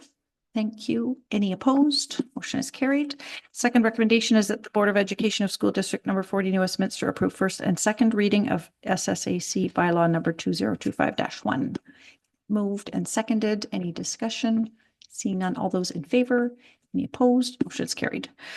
Last recommendation is that the Board of Education of School District number 40 New Westminster approve third reading, reconsideration, and final adoption of SSAC bylaw number 2025-1. It's been moved and seconded. Any discussion? Seeing none, all those in favor? Any opposed? Motion is carried. Before we get to new business, I am going to ask if we can recess for 10 minutes for those of us who have been in a lot of meetings. So we will reconvene at 7 minutes to 8. Because I can't add. Thank you. 7:52. Okay. Thanks very much.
Okay, everybody, thank you. We're going to reconvene our meeting, our open meeting of April 29th. We are at item 8.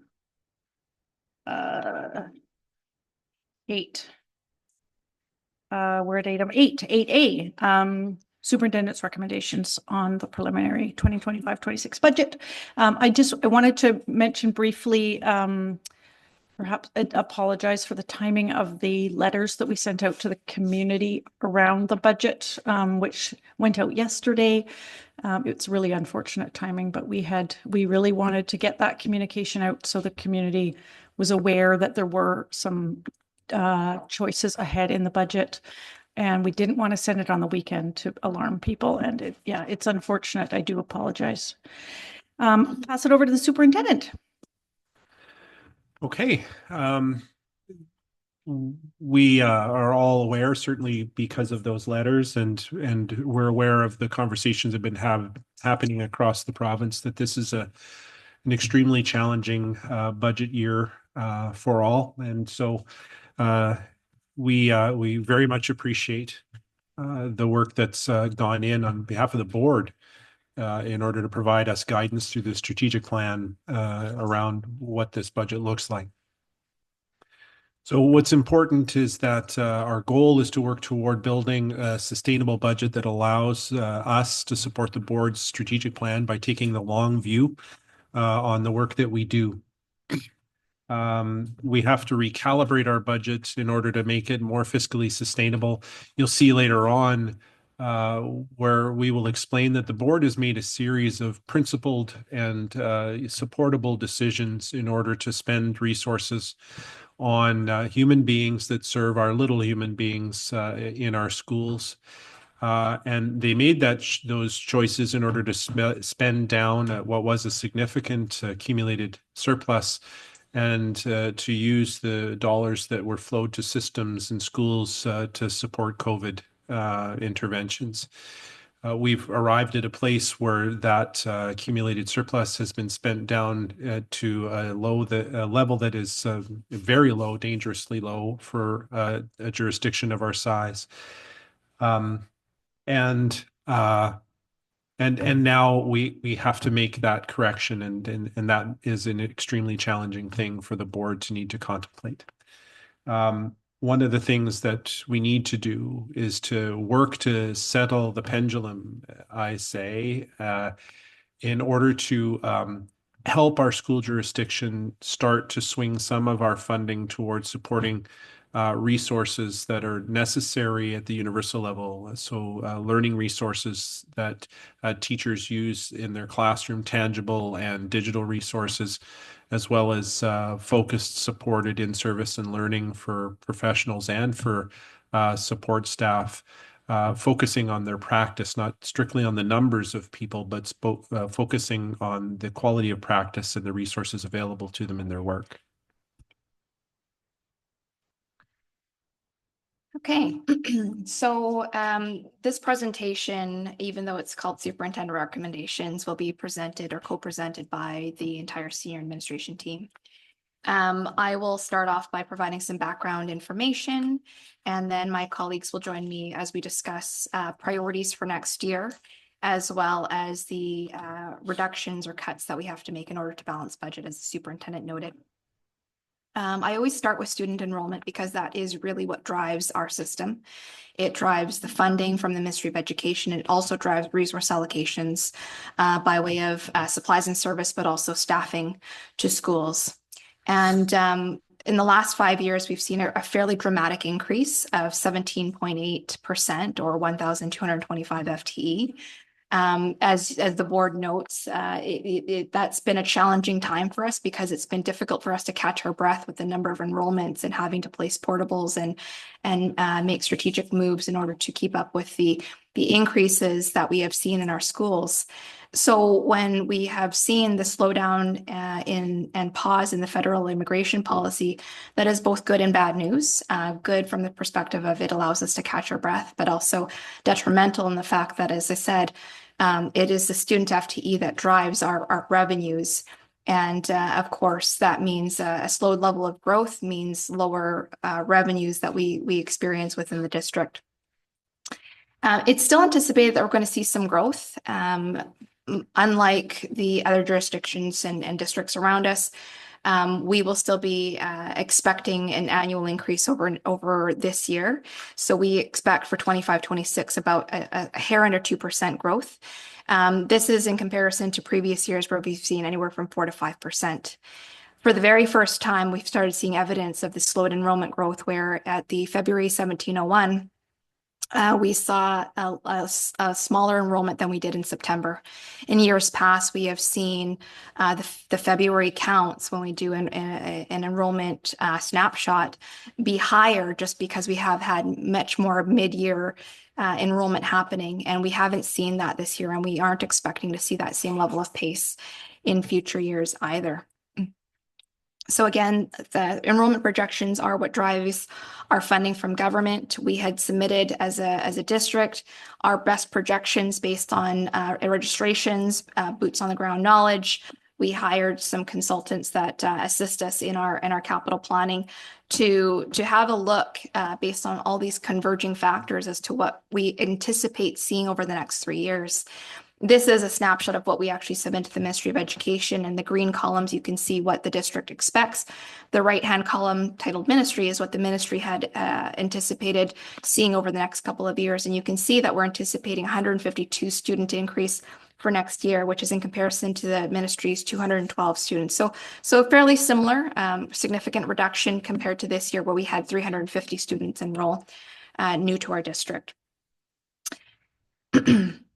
From a provincial landscape, what I can share is that the government has seen a $123.7 million increase to operating grants to school districts for 25-26. Really, the per student funding only increased by 1.1%, which covers collective agreement terms that were negotiated back in 2022. Again, this does not cover things such as inflationary costs, benefit increases, which have been substantially rising over the last couple of years, portable needs, which again come out of the operating grants, and really take away dollars from the classroom. Provincially, they are expecting a 0.2% increase, or 1,249 increase over the 2024 school year. And so again, you can see the slope happening provincially, not just in the regions around us, but province-wide. We also see an increasing unique student needs categories, but again, it's rising at a slower pace than we've seen, obviously driven by the changes to enrollment.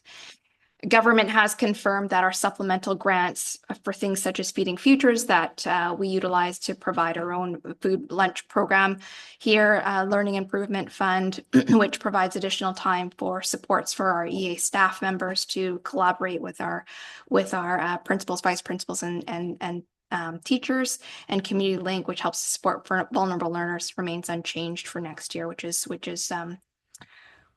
welcome news. In terms of rate changes, just wanting to share with you what those increases were. You heard me say that 1.1% was the increase to the basic allocation from last year. So the basic allocation for the 25-26 year is now a hair over $9,000 at $9,015. Again, it fails to cover things such as inflation, portable costs, rising benefits, etc. As a stark example, draw your attention to the inclusive education level 1, where the rate for that support is $51,000. One-to-one support for EAs is at a cost of $55,000. So again, a shortfall when it comes to funding one-to-one supports for our students with level 1 needs. This is a numbery slide, but I think one that is helpful in terms of understanding, even though we're seeing an increase in revenue growth of 2.7 million, the devils are in the details. And I think it's important to note that of the $2.7 million that we are expected to receive next year, 1.6 million of that is because we're expecting an increase in enrollment for next year of 152 FTE. The rate changes by comparison represent $1 million, and that really only does cover the collective agreement wage increases that, again, were negotiated by central government in 2022. When we consider our own district landscape, some exciting changes on the horizon. We have passed the strategic plan. If any of you have had a chance to see it, it's up on our website. It looks fantastic. So please go check that out. Board passed that. I believe it was March that they did that. And so again, looking forward to some strategic directions under the board and new senior leadership team as guided by our new superintendent.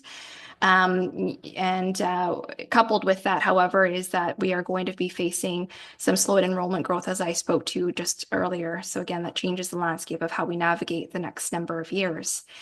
We do have a structural deficit. I had referenced a number of reasons for that being the case. For perspective, benefit costs have risen by $1.2 million over the last 2 years. Again, that is a result of increased utilization by our staff members to the benefits that they have access to.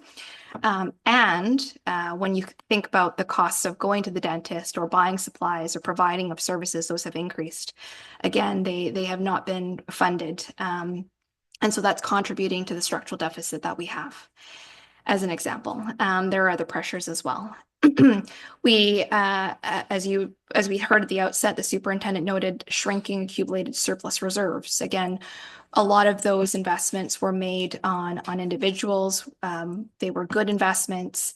But again, just given our landscape, we are not able to sustain the level of service that we have in the context of our structural deficit and the lack of accumulated surplus reserves to balance this year's budget out.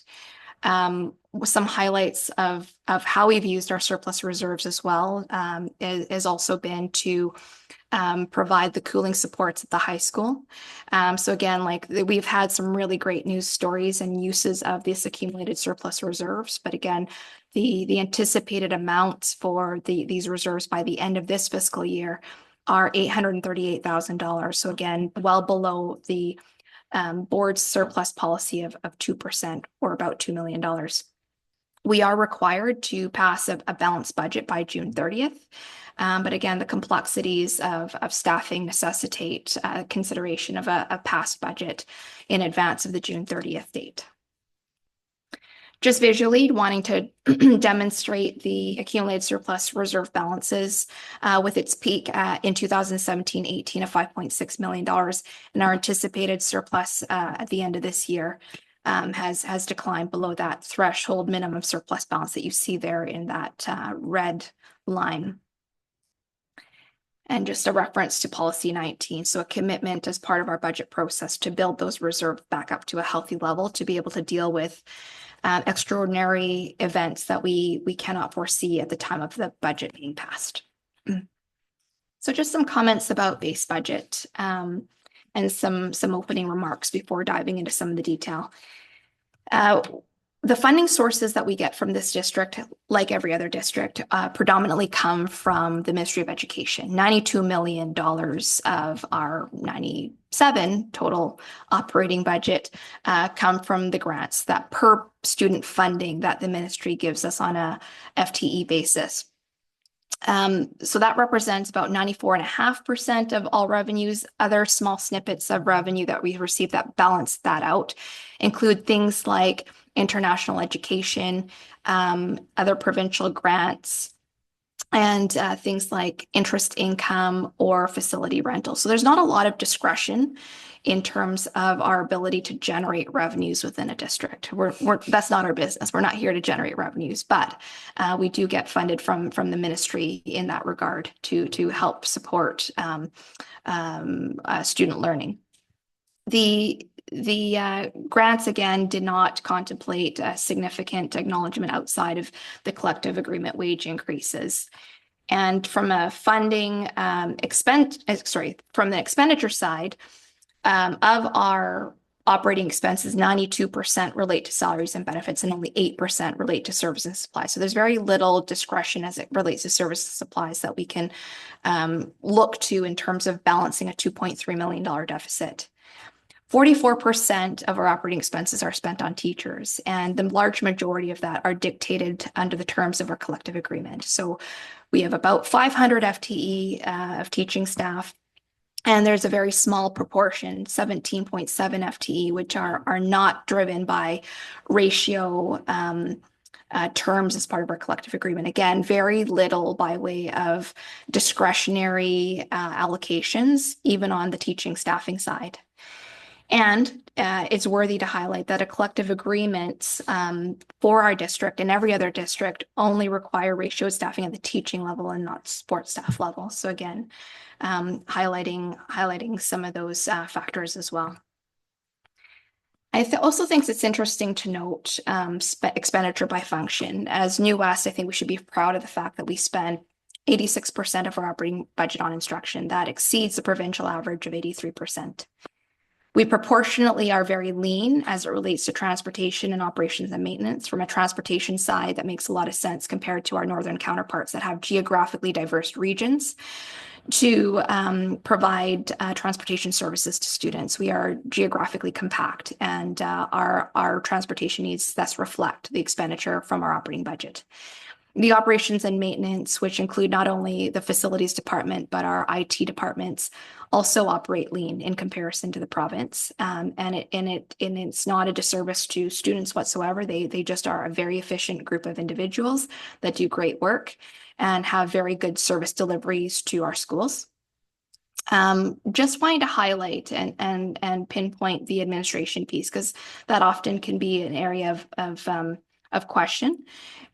We would like to highlight here that on comparison to the provincial average, New Westminster Schools is slightly above its allocation of administration relative to the province, and there's some reasons for that. The first of which are the economies of scale. When we think of the likes of Surrey Schools, that is 10 times our size.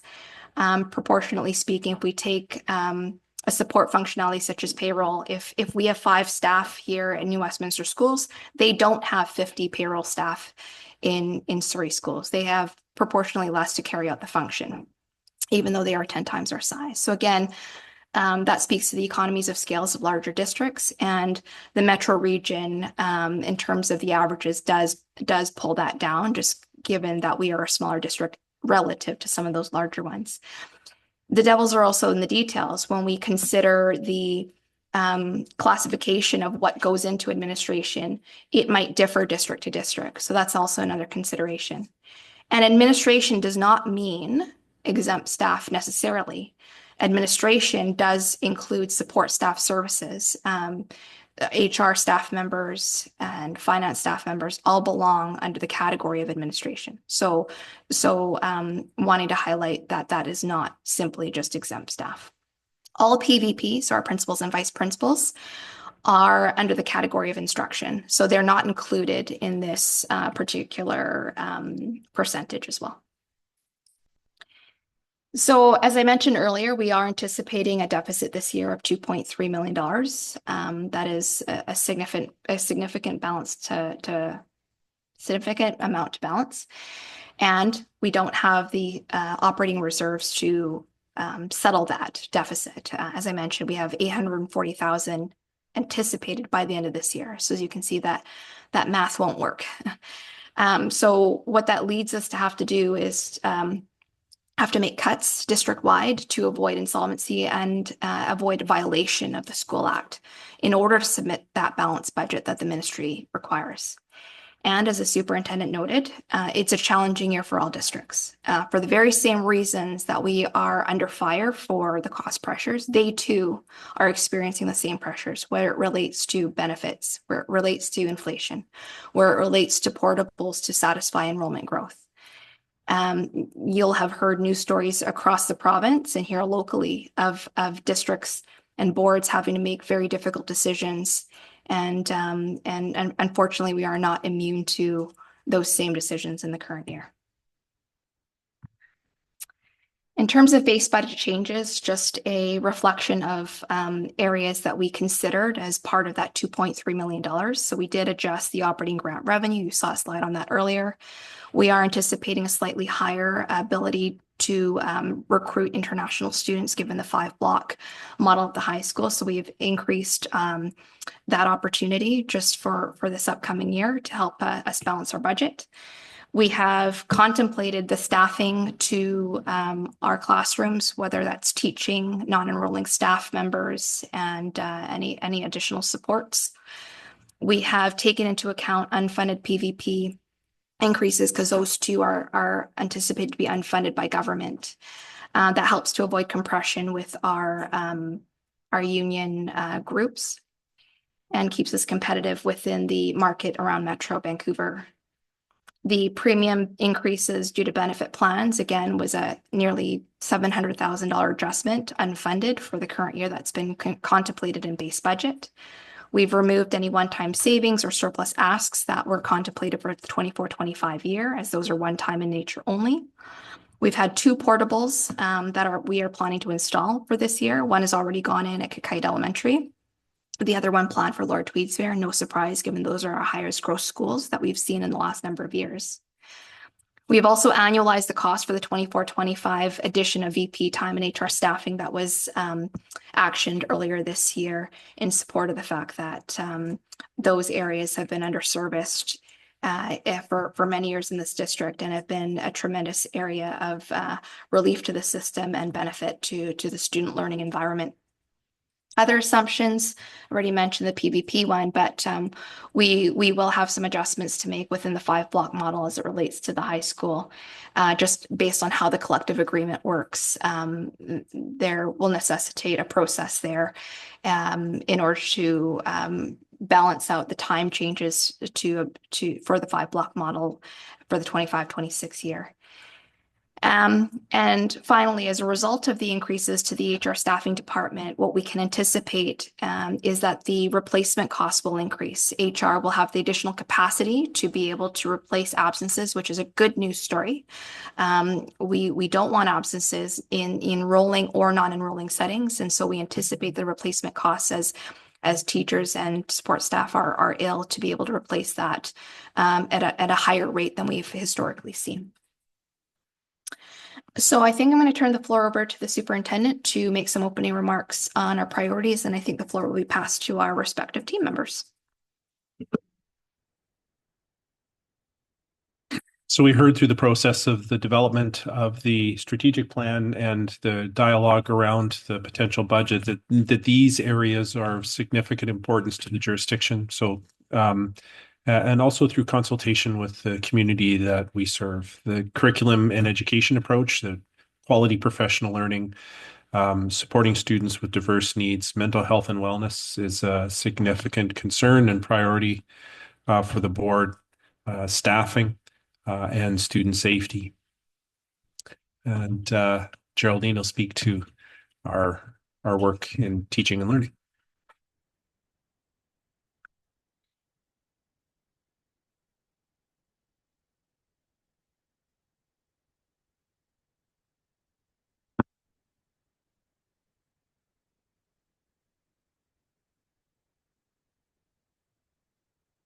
Thank you. So, as Superintendent Davidson noted, curriculum and education was one of the priorities that we heard about. And we want to ensure instruction, assessment, and reporting practices align with the curriculum and meet the diverse needs of students. One of the ways that we will be addressing that is through EdPlan Insight, which is a data warehouse program.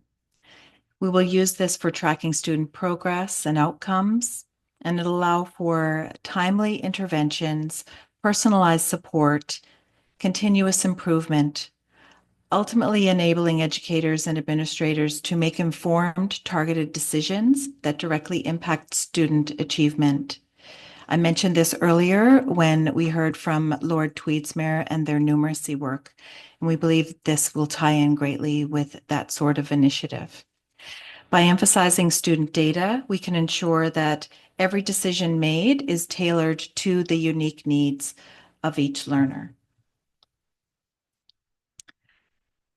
The second item is to improve literacy outcomes. So with regard to a literacy plan, Educators in our district are coming together to share ideas, examine best practice, and discuss research-based methods to inform literacy instruction. Professional learning opportunities will be provided to teachers on screeners, instruction, and interventions. And we will be developing a robust literacy framework for long-term success. Item number 3, ensure continued improvement in the delivery of educational services. So specific here is CPI, or Crisis Prevention Institute training. This training equips individuals with evidence-based strategies to prevent, de-escalate, and safely intervene in crisis situations, focusing on nonviolent techniques and person-centered approaches. The Learning Services Department has developed a plan to implement a training model, training education assistants, administrators, and other relevant staff throughout our district. This can help improve academic performance and overall school experiences, contributing to a more positive school culture and improved outcomes for learners. Next, I want to reference VITRA training, Violent Threat Risk Assessment Training. It is training that is with a trauma-informed approach to threat assessment and violence prevention, focusing on identifying early risk indicators and developing data-driven interventions. We plan to work with industry expert Kevin Cameron to provide training to DCRT, a district crisis response team, and that group of people would receive intensive training.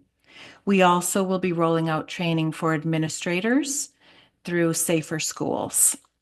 By equipping organizations with the tools and knowledge to assess and manage threats, VITRA training contributes to creating safer environments for students, staff, and the community.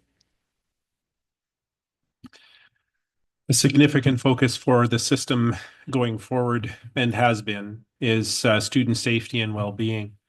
We'll be spending a good deal of resources, professional learning resources, time and energy, focusing on high-quality learning environments.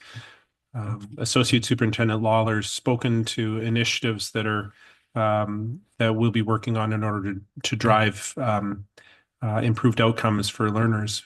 One of the things that we need to do is to create greater alignment between the practice of learning support teachers, classroom teachers, and paraprofessionals who support our learners in classrooms by providing professional learning and skill building so that we all have a shared understanding of differentiation and inclusion and a set of skills and more effective practices that we can share. We need to work to help ensure that our students understand that we put their well-being and sense of security at the foundation upon which their learning is built. And so that is the Maslow's hierarchy of needs addressed before Bloom's taxonomy.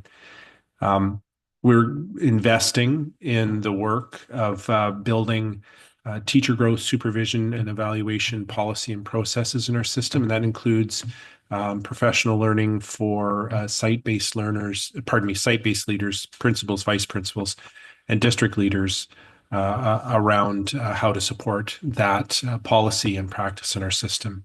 And trauma-informed practice for all is a critical piece of our plan, and even more so today. We want to make sure that our codes of conduct are fully supported, which means that we hold all who come to our schools, the staff and students and those who are guests, to a high standard or expectation around how they conduct themselves in supporting a learning environment. And so we've done a lot of work this year talking about what we expect of young learners and how they present in our buildings at all levels, and how we support their learning, but also balance the authority that's expressed in the School Act, and as well as our own policy, to ensure that that we support those beliefs through learning and on occasion through consequence. And we want to ensure that all that we do is enveloped in the notion of a system of care. Just to say, if we explore a deepening relationship and we're always in the process of building and working to modify our relationship with the police department, for example, that what it is, what it becomes, is built around the notion that any work we do together is about caring for the human beings that we serve. We're really fortunate, and people will have seen earlier a letter expressing thanks to Dan's Legacy for their offer of partnership with us to provide ongoing counseling to young people who are served at New West Secondary School on site, which is pretty remarkable. And we are hard at work seeking an integrated child and youth team and ICY, the benefits of which we have witnessed this week, in that ICY teams are functioning within our schools from other systems, and the quality of that support is very obvious. And again, we're blessed to have them, and we need our own team. So staffing obviously continues to be a focus for us, and whereas historically staffing challenges have been in hard to fill positions, specialty positions, we're now finding that staffing issues are much broader based. And that is, we're finding increasing difficulties filling regular classroom teaching positions, and not just the hard to fill positions. So it definitely continues to be a focus for us. Additionally, and consistent with that, we're finding that vacancies are taking a longer time to fill, which is also a challenge for us moving forward. Now, we have added a specialized HR staffing person this year, and so we're expecting that to generate positive returns. And as the Secretary Treasurer noted, as we make progress in the area of replacement and staffing, it has an additional cost impact that we face. It is a positive story, obviously, in the sense that we're able to replace more and avoid the shortages, but it does have that fiscal impact that is another challenge. Now, we are looking, in addition to just simply doing the same that we have been doing, but more of it, we're looking at more creative options. And certainly one of them is that of a broader based recruiting, which means attempting to infiltrate other staffing markets around, looking further and beyond our current market, in the hope that we can attract those to come into New Westminster and work in New Westminster. Now, obviously, the challenge there is the cost of living in Lower Mainland and other factors that make it challenging. But nonetheless, we will be attempting to push further into other markets. I have been in discussions with the Teacher Regulation Board and other districts regarding the use of non-certified teachers for TTOC positions. A number of school districts, certainly a number of school districts in the northern communities, but now this last couple of years, increasingly in the Lower Mainland and Fraser Valley, have been looking to non-certified educators to fill in some of the TTOC positions that have been unfilled. So I have been in conversation with them. We have been gathering information as to what that might look like, what models have been working elsewhere, and that will be something we'll be moving on this coming year. And again, it's something we want to move very carefully on and very diligently to ensure that we're not impacting the system negatively, nor impacting our current employment. We're also appreciating that there are those specialized teaching skills that we find particularly hard to attract and to find. And so we are looking at opportunities to provide district-based training to those who have an interest in working in certain areas, for example, learning support positions, and those that do have an interest, whether we're able to provide some district training to provide them with the skills that will make them effective in those more specialized positions. So this will hopefully alleviate some of the pressures that we have in those ratioed, difficult to fill specialized positions. In terms of replacements, absences have been increasing, and I've reported on that fairly recently. They continue at historical highs. And unfortunately, coincident with that is the availability of TTOCs and casuals. We are one market, largely in Metro, often all competing for the same staff for replacements. And that has been a challenge, and we continue to work on that. As an example of that, we are rarely able to get 45 or 50% of our TTOCs to come in on any one day. We have over 100 on our list, and it is quite unusual for us to be able to get 40 or 50 out. So it's evidence of the fact that we're competing with many other districts, and we also have to appreciate that there are many TTOCs that are choosing that as a career rather than classroom teaching. We're also two other programs that we're working on. Our attendance management program has been in place, and we've been very careful and diligent and restrained in how we've been using that program, but it is having some impact, and that's positive. And we also have been improving our performance management program across the district, and particularly this year, we'll be focusing upon that program impact in the teaching environment. And again, teaching performance and teaching productivity is another piece of that which contributes to the delivery of our service. So these are some of the areas that are priorities for us this coming year. It's a number slide, so it's me. So as my colleagues just indicated, we are actioning a number of priorities. Some of this that you can see on the slide here are one-time in nature. Some costs are ongoing, but you can see the total investment there that we're making is $635,000. Some of that is an injection of new funds. Some of it is a reprioritization within existing budgets to help action these items. So again, hopefully that my colleagues have given you a good indication of what these investments relate to. And I will turn the floor over to the superintendent.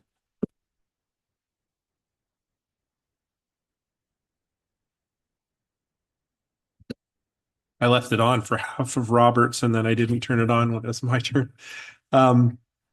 Through the process of consultation and examining our strategic plan, the administration did a lot of work in order to try and maintain a number of programs and services and avoid cuts. And so there are no programs being cut in order to bring the budget to balance.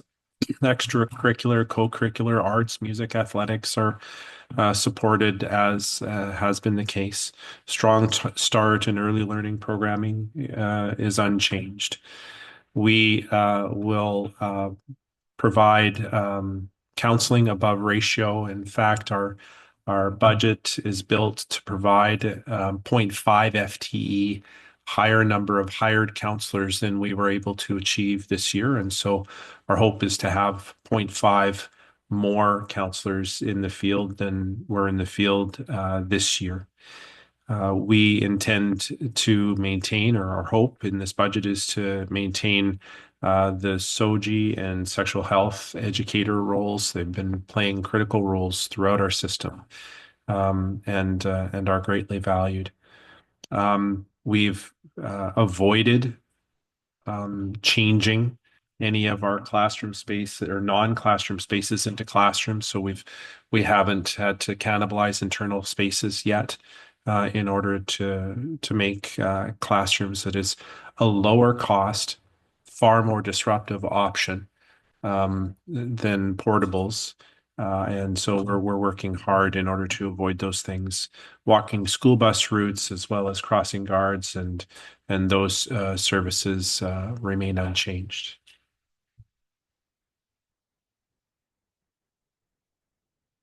So some efficiencies that are identified.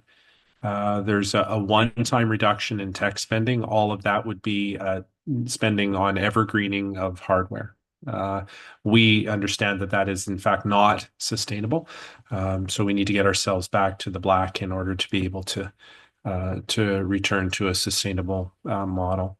A reduction in site budgets of about $90,000 and retooling of mental health grant away from evening and weekend services and bringing those services into the day. So here are the significant changes that we're proposing for the coming year.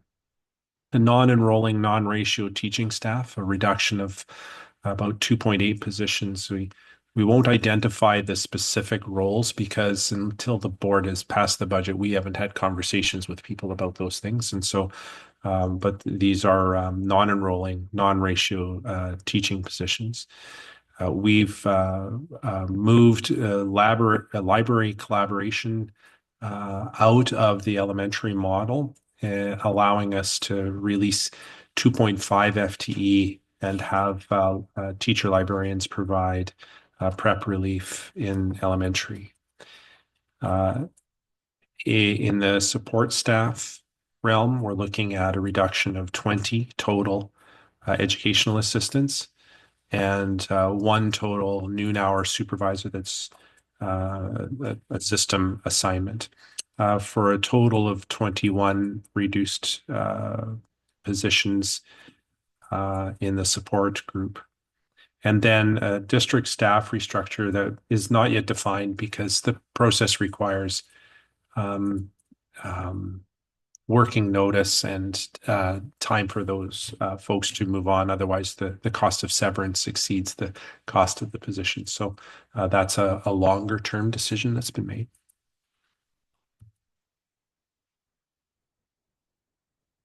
We've worked to develop a different way to allocate the resources specifically related to non-ratio staffing. So this is all support staff staffing that we're considering here.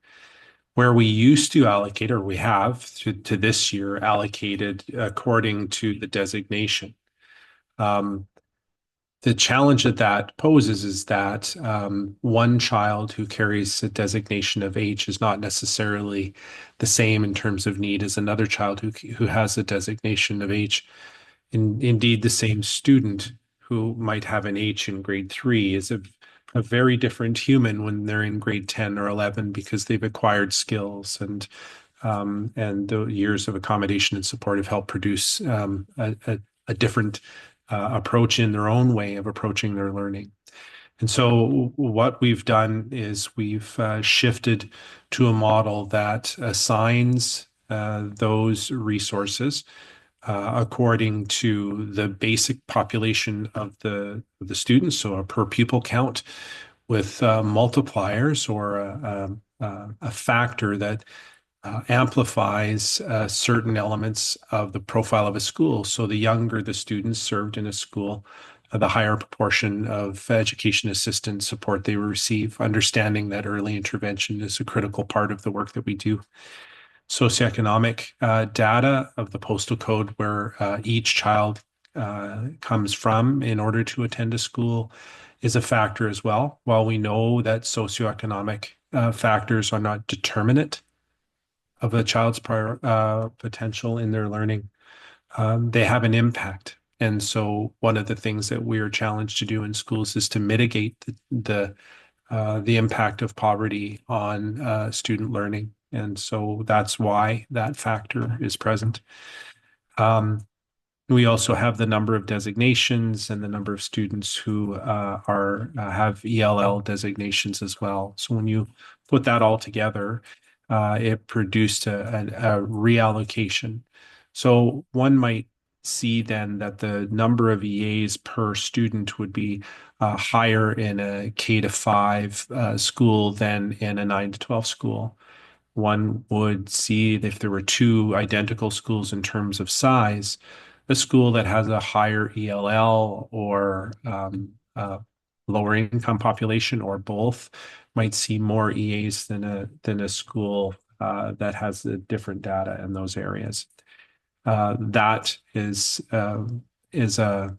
certainly doesn't allow us to cut resources. That's not the source of the cut, but it is how we imagined reallocating those resources to ensure that our youngest learners and our learners who are coming to school with some challenges are not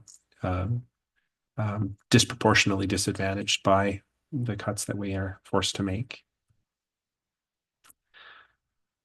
Part of the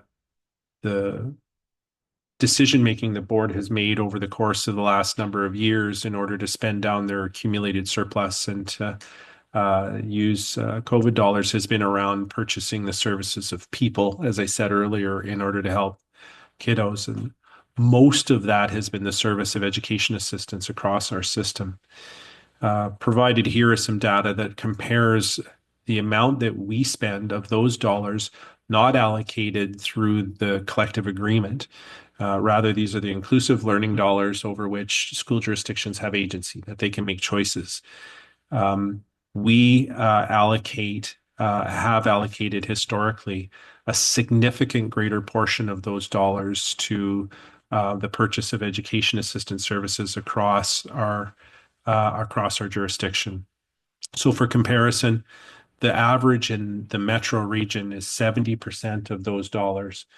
The average province-wide has been 62%, and in that same year, our percentage was 95%.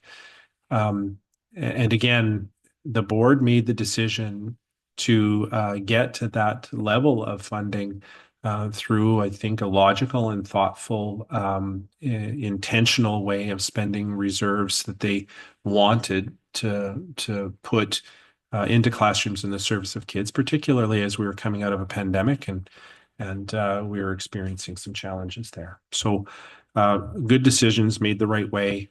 The board here is grappling with challenges that are not unique to this jurisdiction or to this province for that matter. So another number slide. This is a 3-year plan summary, and it gives a bit of an outlook based on some of the projection information I provided to you earlier. Doesn't look great, I'll be honest. And the reason why is there's certain assumptions in here that assume, because we have no better information, that things such as benefit increases or wages for exempt and PVP will continue to rise and go unfunded. If government comes to the table in future years where that assumption is challenged and they fund those things, then the structural deficit that you see in 26, 27, and 27, 28 will evaporate or at least lessen. But this represents a status quo scenario for the next couple of years, factoring into account some variability with respect to enrollment and the related variable costs as it might be for support staffs or teaching staffs and what have you. But largely, these structural deficits you're seeing are based on an assumption of continued underfunding in some of these areas that we've seen historically. They also include the assumption of the provision of portables because of enrollment growth. And so to the extent that we can avoid those strategies, you will see a change in that structural deficit. But at this time, this serves as notice that under the current path and funding by the provincial government, this is the outlook. I'm optimistic that with the number of districts facing the challenges we're facing and the advocacy being done by this board and many others like us, that there'll be a change in future years and districts won't have to resort to continued impacts to classroom and environments and impacts to student learning. So, we are required to submit a 3-year plan to the Ministry of Education.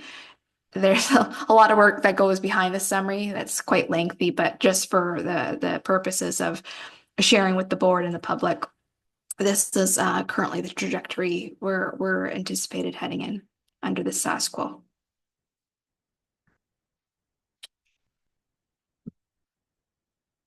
Okay.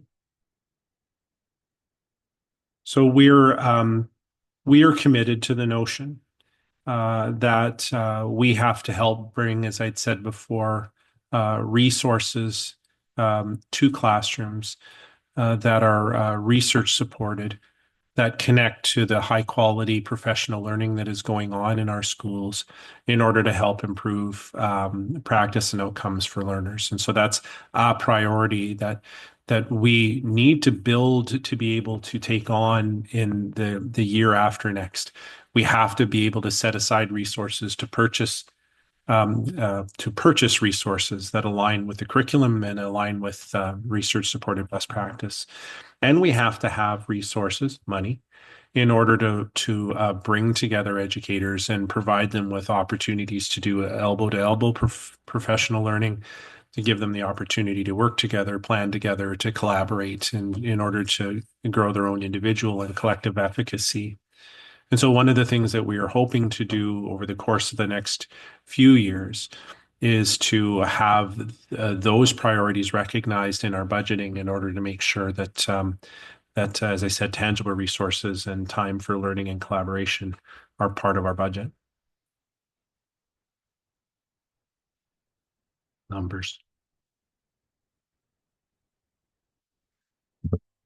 So that concludes our presentation. Happy to answer any questions you might have. In the package, I will acknowledge that there are some recommendations. The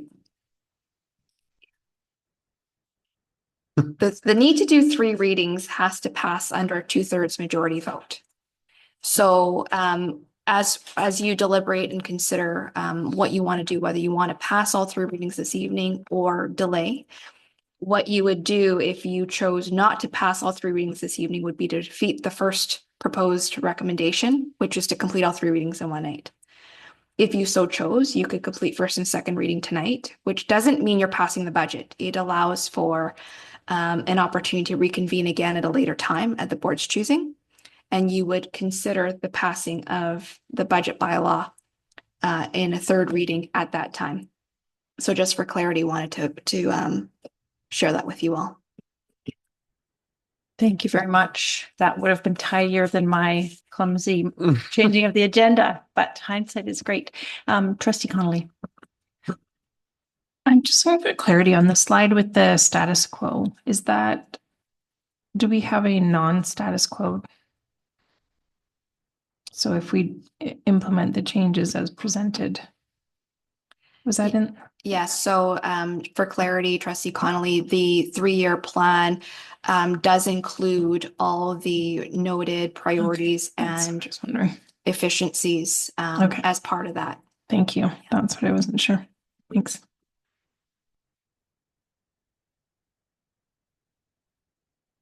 Go ahead. Yeah, go ahead.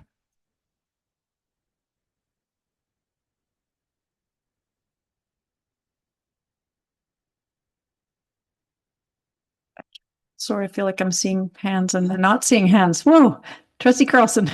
Sorry, is this a time we're to make the motion and then vote on it? Or is this a time that we can ask questions about? You can, I think we could just do some questions and then move the recommendations. Then I'll continue if that's all right. It's been a heavy night. I have a lot of feelings about this, which I have shared in camera and through emails. So I won't say much other than acknowledging that there's been a lot of discussions and questions asked before these open meetings. And although I'm very frustrated with the lack of money coming from the provincial government, I'm thankful that our district has not cut counseling, has not cut the Strong Start programs, the band, arts, athletic programs. We've also not removed or taken away any non-enrolling classrooms. I was at the BCSTA AGM this past weekend, and many districts have cut many of these programs. My concern and belief is we may not be able to continue with all these great programs unless we get a real increase in per student funding from the government. And this increase has to be more than what's needed to cover the collective agreements.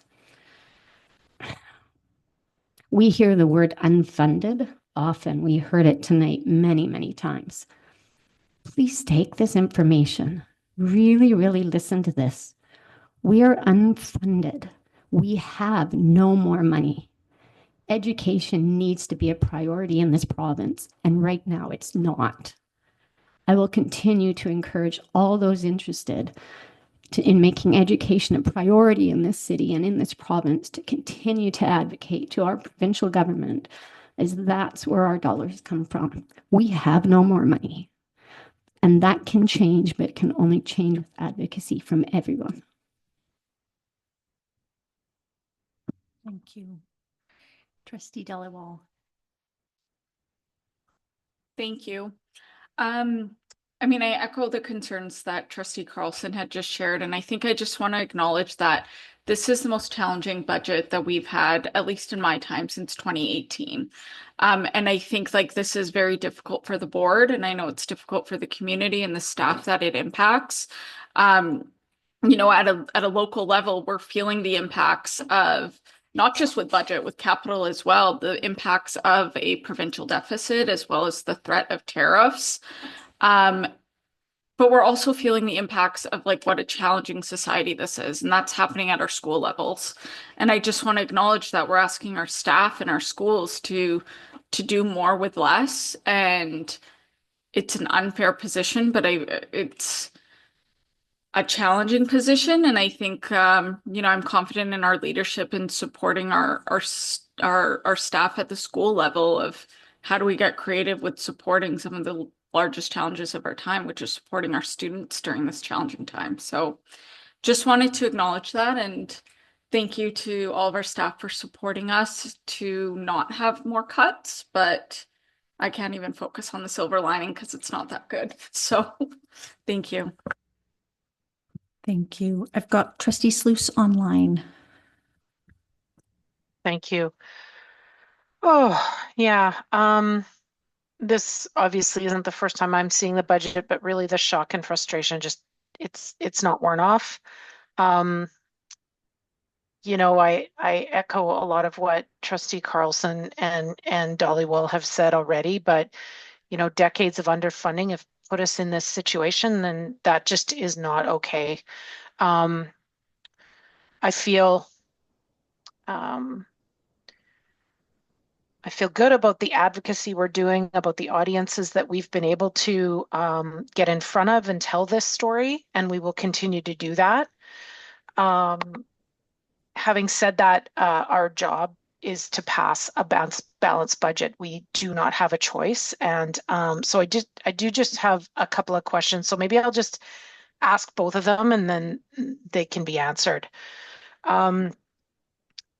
So I appreciate the detailed information about how we're allocating inclusive ed resources. And folks will know I've already asked this question at other meetings, but I remain concerned about the impacts to the cuts for EAs. I'm curious about what provisions we're putting in place to monitor outcomes for students so that we can respond quickly if we start to see negative impacts, and how quickly the Ed Plan Insight will be up and running to support these efforts. So that's my first question, and then I'll just move to the second question because being online makes it a little bit awkward to sort of stop and start. The other thing I just wanted to bring up was the growing line item that we have in our budget around replacement costs for teachers and EAs. At historical highs, as Robert shared, I think it's around 3.3 million this year. I feel like this is a huge opportunity. If we can reduce the absentee rate, we can make a real difference. And I'm really glad to see that attendance management is a priority for HR. I would love to see more regular updates to the board on these initiatives, as well as rates of absenteeism, including how we compare to other districts so that we know, yeah, how we're doing against them. Yeah, thank you. Those are my questions and comments. Superintendent Davidson. So it's really important for someone in my position not to, I'm going to use a Marxism, uh, as my dad would say, not blow sunshine up your pant leg, right? There is no way to make hard look like it's okay. This is challenging, and it's not what any of us want. The fact is that we are engaged in really important, meaningful conversations about supporting the practice of all of our employees who serve children in a way that we know, if done well, um, research tells us produces better outcomes for the children that we serve. And so I'm confident in the shift in direction in terms of our focus on building collaborative structures, helping make the building of collective efficacy a priority between our schools, not just within each school. I think Ed Plan Insights will be up and running before the end of this year. And so we'll be able to start to use that tool to support our thinking and our work next year. And that would be part of the range of tools that we would use in order to monitor the impact of our work on our learners. The next piece around absenteeism, there are things that impact the wellness of people in a community and in an organization that rest outside the control or even the influence of a board or senior executive or principal. But there are pieces that are available to us that we've started working on. The board has played an important role in working on this year.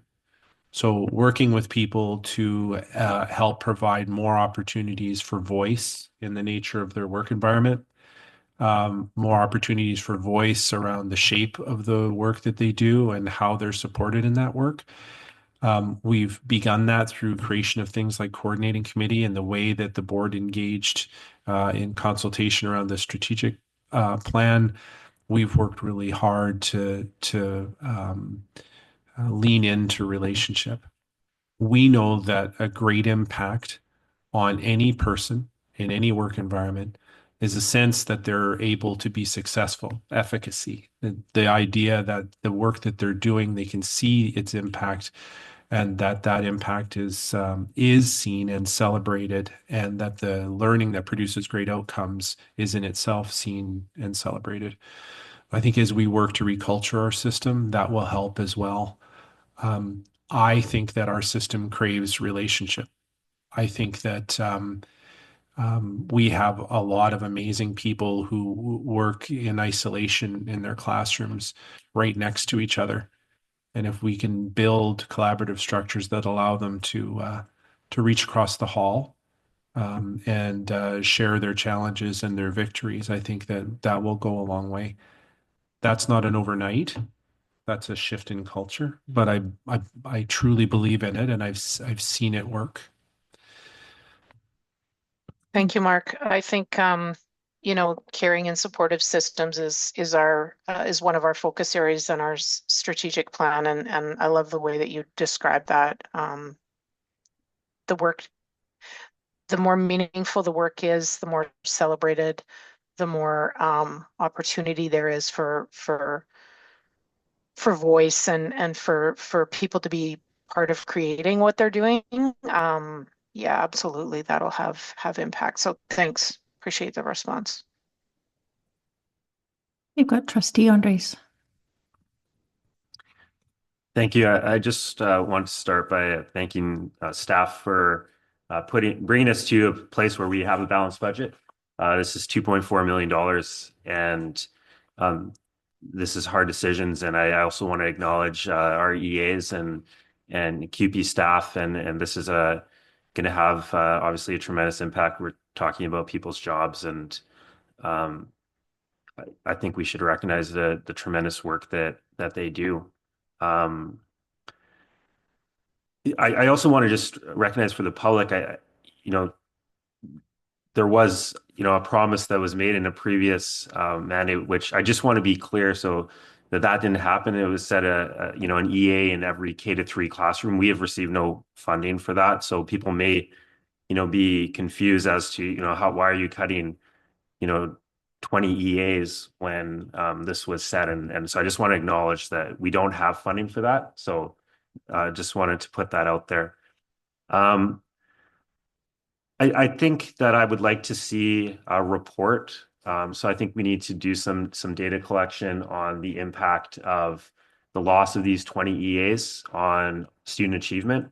So I would like to see some data tracking in place and a report to that nature when we've had some time to see what that kind of looks like. I think it's really important that we track this and we have good information as we go into the next budget season in terms of the impacts of these decisions. You know, we as trustees, everything is about our students, right? And I'm optimistic that the choices we're making and the work that's being done by staff to specifically change programs so that they remain robust, and in fact improved, like the district crisis response team, the VITRA training. Like these are things which are costing us a small amount of money, but have the potential to really transform our school experiences and really benefit students. I think that this is something that we're seeing here, which is a strength of this budget. And so yes, this is very challenging if we pass this budget. Absolutely. But I wanted us to also have confidence in our staff and the work that's being done, which is a shift to a slightly different way of doing things. And I would like us to give, you know, the optimism and the respect to this work to see it through and see where we are next year at this time. Thank you. Thank you. Okay, trustees, I appreciate all of those comments. I'm going to ask then if you're ready to move to the recommendations. The suggestion was if we defeat the first recommendation in order to be able to hear from the public and to reconvene. I'll ask to put that on the floor then, that the Board of Education of School District Number 40, New Westminster, complete all 3 readings of 2025-2026 budget bylaw as presented. So that's moved and seconded. Any discussion? Yep. Yes, I want to, get clarification. So we're voting if we're going to read all 3 tonight or if we're going to read 2 and then, okay. Yeah. Okay. So all those, any other discussion? Just in the interests of making sure that staff has time to do this work, we should probably put I think a deadline on how long it would be until we reconvene. I don't want this to get pushed deep into May. Got it. I think we need to defeat this motion and then we can, I think, discuss that timing if that's okay. But we can make sure we get to that before we leave. So then all those in favor? Any opposed? Thank you. That is defeated. Then we'll go to the next motion, which is recommendation that the Board of Education of School District Number 40, New Westminster, approve first and second reading of the 2025-2026 budget bylaw as presented.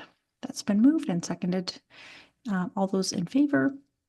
Any opposed? Motion is carried. And then we can just, we see the recommendation. We don't need to move it. That's up to the board. I'm going to suggest that the board reconvene no later than a week to have that final reading. I think that gives a little bit of time for our community to wrap their head around the changes. Superintendent Davidson. So 2 really smart people were walking past each other and had the same idea at the same time. So Trustee, my brain is fried, Connolly and Bettina had both thought next Wednesday.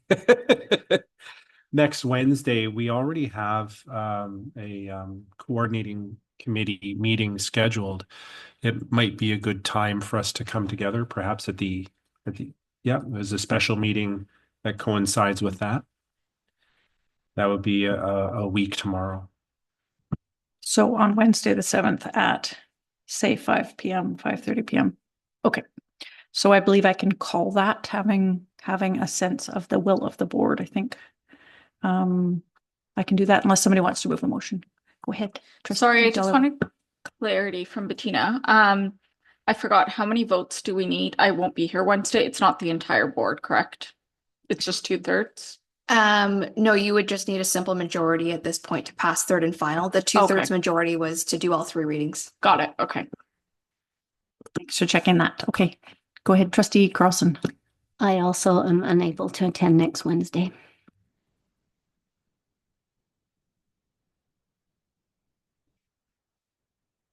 That leaves 5, which is quorum. Thank you for letting us know. Okay, I think accordingly, then we will send out that notice. And yeah, we'll just to confirm everything with staff maybe, and we can consult and then confirm and we'll post. Sorry, I'm mindful that Robert is the person with the deadlines that hit the hardest.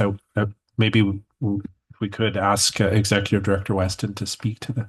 Sure. I mean, the concern is, of course, that the later that we delay this, the later that employees are advised of the impact of this. That's the first point. So it does delay, and clearly there will be speculation and concern, etc., that will be taking place that will heighten concern and awareness and etc. within the district staff, which is of concern to me. Additionally, we have the first round of teacher postings will be going out next week. Yes, and so we want to get out as soon as we can so that any of those that are impacted by this will have a full and complete opportunity to see whatever postings are posted. So that is a concern that I have. Okay. Well, if it's okay, maybe we can consult with staff and confirm a meeting date at our earliest as possible. That is still reasonable. Trustee Connolly. I appreciate the urgency. I do, but I do want to point out, previous to this, we would have had a committee meeting and then 2 weeks later.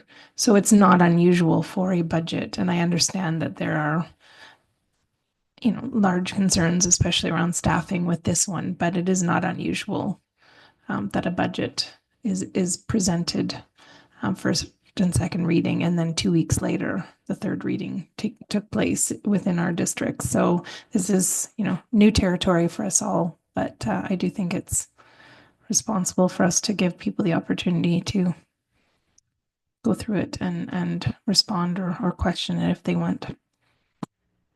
Yeah, thanks very much. Okay, if that's okay, then we'll leave that matter of scheduling to be sorted out tomorrow morning. And then that takes us through new business to old business, which there isn't any listed. Trustee reports, and actually, sorry, I think we agreed. Hiya. Yeah. Are we doing 2 readings? Sorry. We did. Are we moving? Oh, did them in one motion.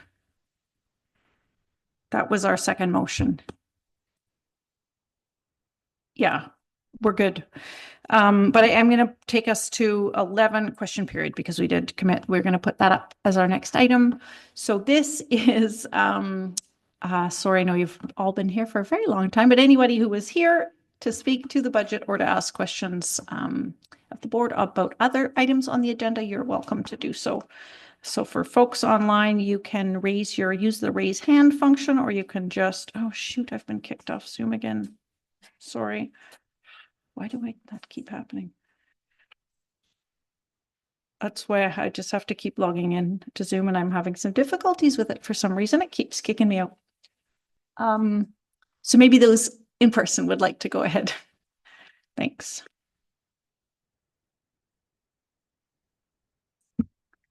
Christy Oxley, newest teachers. So I prepared a few comments, but a lot's been discussed, so I'll kind of dive in here. Over $2 million in terms of shortfall, right? So it's no surprise that that we need to make some cuts. And it's probably no surprise that I have a different opinion of where potentially some of those cuts could be. I think what I'd like to start with is just thinking about the expenditures that we're making on the teacher growth, supervision, and evaluation program, and the attendance management, and I've got the other one is performance management systems. So obviously these things aren't free, and I do wonder if this is the year, if we're already looking at deep cuts, if this is the year to be making those expenditures. I also want to say for anybody who is listening at home or who happens to look at this in terms of my members, it does paint a little bit of a picture. If we're saying that that we have cuts, but that we are definitely going to move forward with expenditures that are aimed at checking the attendance of our members, the performance of our members, evaluating our members. I do wonder, at what point in time do we say, again, that speaks to a priority, right? I hear from teachers all the time that it's just easier to come to school really, really sick and just kind of get through it as opposed to spending the time prepping and planning and calling in the TOC. I also hear that, from my members, I'm really tired and I feel like I've been sick for 2-3 weeks. And so I wonder, in terms of attendance management, are we actually looking at what the working conditions are that are driving people to be taking the time off? I think numbers can tell a story, but I think, some of that anecdotal stuff can tell another story. I'm also a little bit concerned about the fact that we're talking about cutting classroom supports is really what it's coming down to. And so on one hand, we're saying that we're watching the attendance and the performance, and we're going to be evaluating our staff, but also we're going to be cutting supports, which makes it harder to entice somebody to take a classroom position, makes it harder to just sort of catch your breath and feel well. And then we're also asking, but could you also continue to revamp either your literacy or numeracy program and engage meaningfully into those programs? And still run either the SOJI program or the intramurals, whatever it is at lunchtime. Maybe still show up to coach basketball after school. So I do worry a little bit about that messaging. I did notice that on I think it was slide 90 that there was a note that just over 350,000, somewhere around there, is what we need to now budget next year to make sure that we cover all TTOC costs, all absence costs, I should say. And I wonder if that's the amount that is on that slide, because that's what we saved in terms of redeploying non-enrolling teachers to cover those absences. So I do want to be very, very clear. I'm very happy with the fact that we are planning to cover those absences and that we're not looking at having our non-enrolling teachers covering those absences as a viable plan. I'm very much in support of that. But I also think that if we're starting to talk about attendance management, that the other thing that has been putting a lot of stress on our members is the fact that you're sick, you drag yourself to work, and then you find that you don't get to do the job that you were hired to do for the day, or your prep has all been canceled because there was that shortage. So just wanted to highlight that. I know that my time is out, and I'm wondering if I can have just a little bit more time to say a couple of other things. Yeah, of course. Okay. I obviously can't see a staffing slide that mentions non-certified replacements without making a comment. I definitely have concerns. I think that I'm going to reserve a good chunk of those comments for actual conversations with HR and senior admin at our contract management. But I do think that anytime we're talking about bringing somebody who's not had the benefit of 5 years minimum of education, it's not just about the discrete skills that you learn in terms of supporting a subject and classroom management. It's also those other pieces that you had the opportunity to be exposed to.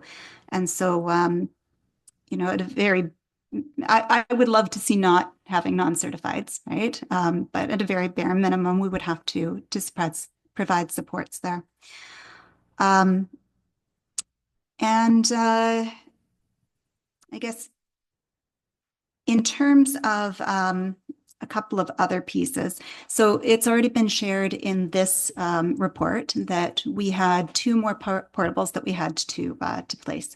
We already know from previous discussions that we're talking about $100,000 per portable. And I am wondering if we have explored the opportunity of perhaps looking at boundaries, maybe not in a systematic way, actually redrawing the boundaries between schools. I know, Bettina, you'd mentioned that if we have another school that we're hoping is going to be approved and built, that this might not be the time to go through the whole process of redrawing boundaries. But is there a possibility of offering parents the choice? We can open up 2 kindergarten classes, possibly in a program of choice, possibly at a school that's experiencing lower enrollment, and utilize those spaces and perhaps provide a little bit of space and a little less pressure at places like Kelvin and Kakite. I've noted that Kakite, the distance between Kakite and Spencer, is really not insurmountable, and it includes cutting through a park, right? Which, I would imagine in terms of navigating the city, that would be almost a benefit. So I do wonder about that. And then library collab time, I understand that if you're just looking at numbers, that's one thing to be looking at. But our elementary teacher librarians are incredibly hardworking. They have had some of the biggest strips to their working conditions over the past several years. An elementary teacher librarian will often receive a group of students at the beginning of the school day, be releasing them to their classroom teacher as the classroom teacher shows up to pick them up, receiving the next group that they know they only have for a smaller amount of time because they're going to actually walk with them, run them down to the classroom, drop off the books, get them outside, maybe get a bit of their own break, come back outside to pick up the next group because they're trying to maximize the amount of prep time that the classroom teachers get, that they are giving up their lunchtime so that they can be in that library, so that they can have their library monitors or even just themselves do the basic checking in books, getting things ready for the next group of students who are coming in. They have no admin time. They have no time to actually like tape books, for example, or go through and make a meaningful plan for purchasing. So I know that we had talked about the idea of 3-year plans and, a 1 day of release time a couple of years ago, I think, or maybe it was only a year and a half. Maureen McRae-Stanger had said, we can look at this and then we'd have a plan for budgets. But actually, we don't even have that opportunity for our teacher librarians. They are incredibly stressed, and this loss of collaboration time is not just a cut for them, it's also another support for classroom teachers that they're not going to have. So, just kind of putting that out there. And I do hope that maybe we relook at some of the supports that are available for them. And then finally, I feel like I'm missing a lot of things, but I do want to make one quick comment about honors classes and say that we have raised this as a concern ourselves. And I don't know what will be coming in terms of your conversations, but I can absolutely say that teaching staff at the high school would be very much in support of seeing those classes reinstated. There are a lot of teachers who are incredibly passionate about those programs and themselves have come to me and said, there's no gatekeeping here. We want to encourage people. We want these programs to move forward. So thank you for letting me well exceed my time, but I'll leave it there. Thank you, Christy. Anybody else in person or online want to speak? Go ahead, Christy. I think, Carrie, sorry, I think you got the floor.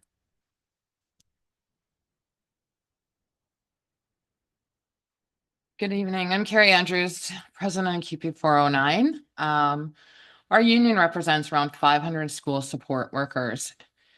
We are the ones that provide frontline service to the community's over 7,400 students.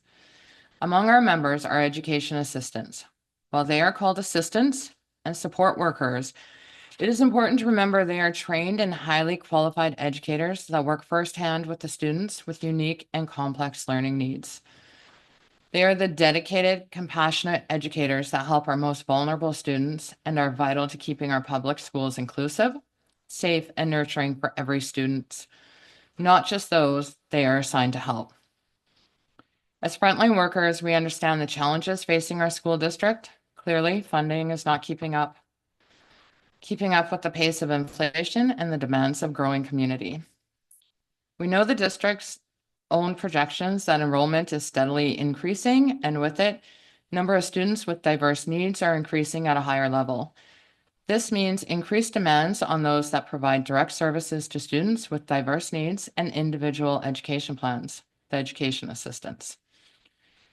So QP 409 has to question what can justify the cutting of 20 education assistants positions in the face of growing needs to the services they specifically provide. How will the needs of students with IEPs and designated learning needs be met? They won't. And not only that, the support offered by EAs will mean more burden placed on teachers and compromising the quality of education for every single student in our classrooms. The proposed reduction of 20 EA positions in the 25-26 budget is inconsistent with 1, the projected growth in students needing support, and 2, the board's 2024-25 budget that added 15 new EAs, and 3, the district stated priorities of inclusion and equitable learning to which EAs are crucial. Time and again during this district's budget process, we have seen the school district plan for low enrollment numbers before the start of school year, only to hire additional education assistants once classes have begun. This is inefficient and creates unwarranted stress and uncertainty for the families of the students with complex needs, teachers planning and preparing for the academic year, and for, of course, EAs. To constantly have your jobs threatened year after year leaves EAs in extremely precarious positions where they cannot plan a career or a life here in New Westminster. And in a very real sense, please consider the blow to morale for EAs year after year, no matter how dedicated you are, how much you put into this job, and help our students to be told in every budget that you are expendable. QP 409 hopes you will consider these factors when considering this and future budgets. Our union is committed to working with the district in fulfilling our responsibilities to our students, their families, and our community. I also wanted to go off of what Christy was saying with the attendance management and the performance management programs. This costs time, this costs money. I think these monies could be used elsewhere. And when considering and looking at someone's attendance, are you considering what's happening at the site? How much is on someone's workload? The expectation, maybe violence in the workplace, multiple factors that feed into why people may be away. So I just hope that you guys look at those factors if this is something you plan to bring in. Thank you. Thank you very much. Any other speakers in person or online? I've got, I think Deepak is coming up.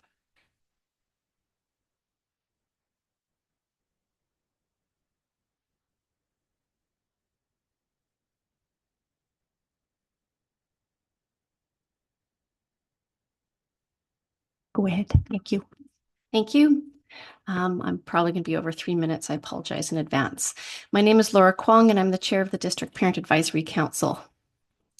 I want to just start by acknowledging the profound and tragic loss of Kira Selim, a beloved teacher and counselor in our district. Kira's impact on students, particularly music-loving and queer students, with their proud and visible support for the LGBTQIA community was immeasurable. Their absence is felt deeply throughout our community, And we would also like to acknowledge the other 10 lives that were lost on this day and the impact this tragedy has had on their communities and on the broader Filipino community. We would like to thank Superintendent Davidson and district staff who jumped into action to get support connected to students, families, and Kira's colleagues. The love and care being shown to our school community from within our district and around the province is deeply felt and a testament to the profound impact Kira had here. We are grateful for the compassion and responsiveness that is helping our community navigate this incredibly difficult time. We also want to extend our sincere thanks to the board and district leadership for coordinating the recent joint advocacy delegation to Victoria. The unity within our delegation across all education partners in our district and willingness to elevate our voices of our school community at the provincial level is deeply appreciated and I think was surprising a few individuals in Victoria as well. On to the proposed budget. We do want to thank you for protecting so many of the asks that came from parents and caregivers, the counselor ratios, Strong Start, SOGI lead and sexual health facilitator time, arts programming, and the walking school bus routes. We know it could have been very easy to make cuts in these areas, and we thank you for maintaining them in light of the budget challenges we are facing. As we anticipate the proposed 2025-2026 budget tonight, we must be honest, it is far from ideal. Cuts of this scale, 10% reductions to school budgets, $100,000 reduction in technology, and staffing cuts within schools cannot happen without real consequences for students. We are seeing cuts that are not just trimming fat, but we are cutting into the bone. As NWTU President Christy Oxley put it recently, we have lost educational richness through systemic underfunding. We hope that new financial investments being made this year, including any associated with attendance and performance management plans, will be tracked closely for the impact on students, particularly vulnerable learners, to ensure the financial return is there.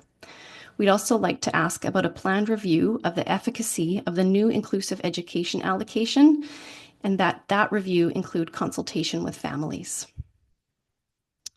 It is on our radar that some school administrations may be facing insufficient budgets to make it through the school year due to the 10% cut to their budgets. And they may begin turning to PACs and families to fill that gap. We've already seen this play out in other districts around the province where PACs are asked to fundraise starting in March or April for printer paper and hand soap and other basic classroom supplies. This is not sustainable and it is not equitable. DPAC and our school PACs are united in the understanding that these cuts are not the result of fiscal mismanagement, but the result of chronic underfunding by the provincial government. And we are committed to continuing our advocacy on this issue. We are working to inform and mobilize parents and the broader public to direct their frustration and concern to the party ultimately responsible, the Ministry of Education. DPAC is currently preparing to attend the BC CPAC AGM in Prince George. Sorry, I'm just going to run through everything real fast. Jumping topics here. I want to publicly thank our member PACs that have financially supported us in our travel there, as we would not have been able to attend without their support. And thank you to the parents and caregivers who attended our Parent Ed seminar last month, put on by Kaya Health. It was on the topic of developing healthy relationships with food and was very well received by the parents and caregivers that attended. Finally, I want to highlight the district organized and DPAC sponsored parent education seminar on cyber safety and from exploitation that is taking place tomorrow evening at 6:30 p.m. on Zoom. An email invitation to this session was sent by the district to all parents and caregivers on April 15th. So you can search your email and find the Zoom link in that email. We've also posted it up on it's on our Facebook page and will be up on our website shortly. And we encourage anyone who is able to attend to do so. And I do have two quick questions, and that's it from me. First, the note regarding operating grants for the 2025-2026 school year. There was a note in the presentation that said grant rates did not increase for this school year outside of acknowledging collective agreement wage increases negotiated in 2022. So is this amount that was increased, is it retroactive back to 2022, or is that gap unfunded? So what happens is they give these wage increases in a category called other ministry grants, and every year they roll that other ministry grant into the block funding. So what you're seeing is the last of the settlements for the 2022 collective agreement that spanned 3 years. So that's just the rolling. Oh, okay. Yeah. rolling into the block. So there has been no settlement for this current year. Once a negotiated settlement is reached provincially, again, it'll come to us as a supplemental, and every year it gets rolled back into the block. And that represents part or all, in the case of this year, of the increase that you see in block funding. Okay. Thank you. Sorry to quickly interject. I just want to propose a motion to extend past 9:30. I'll second that. Thank you, trustees, for your eagle eye on the clock. It's been moved and seconded. Any discussion? See none. All those in favor? Any opposed? Motion is carried. I think that was a motion in favor. We've got our 2/3, I believe. Okay, thank you. And then I Continue. have one more quick question, again, likely through the chair to Secretary Treasurer, would maybe be able to answer this. The planned modulars that have just been asked for, not funded, at Tweeds, are they a plan for K-5 or K-8? Because parents in the West End are generally not in favor of this due to the significant loss of playfield space and just the overcrowding at that school. However, if it were to mean that middle school was within the West End sooner than otherwise, they might be in favor of this. So parents are waiting to riot or support you. I believe the proposal was put forward for an elementary. Yeah, it's put forward for an elementary expansion, 16 classrooms. I think because the requirements for a middle school site are considerably different. Okay. Thank you. But was a lot great thinking. Yeah. All right. That's it from Deepak. Thank you very much. Thank you very much. Okay, are there any, I don't see any hands up online. Is there anybody else in person? Questions, comments? Okay, then oh, yeah, go ahead. If you want to just come up and hit the button and introduce yourself, go ahead. I'm Karen Blackburn, and I'm speaking as a person who's lived in New West for a long time and raised my kids here and had my kids through the school system and alternate programs here.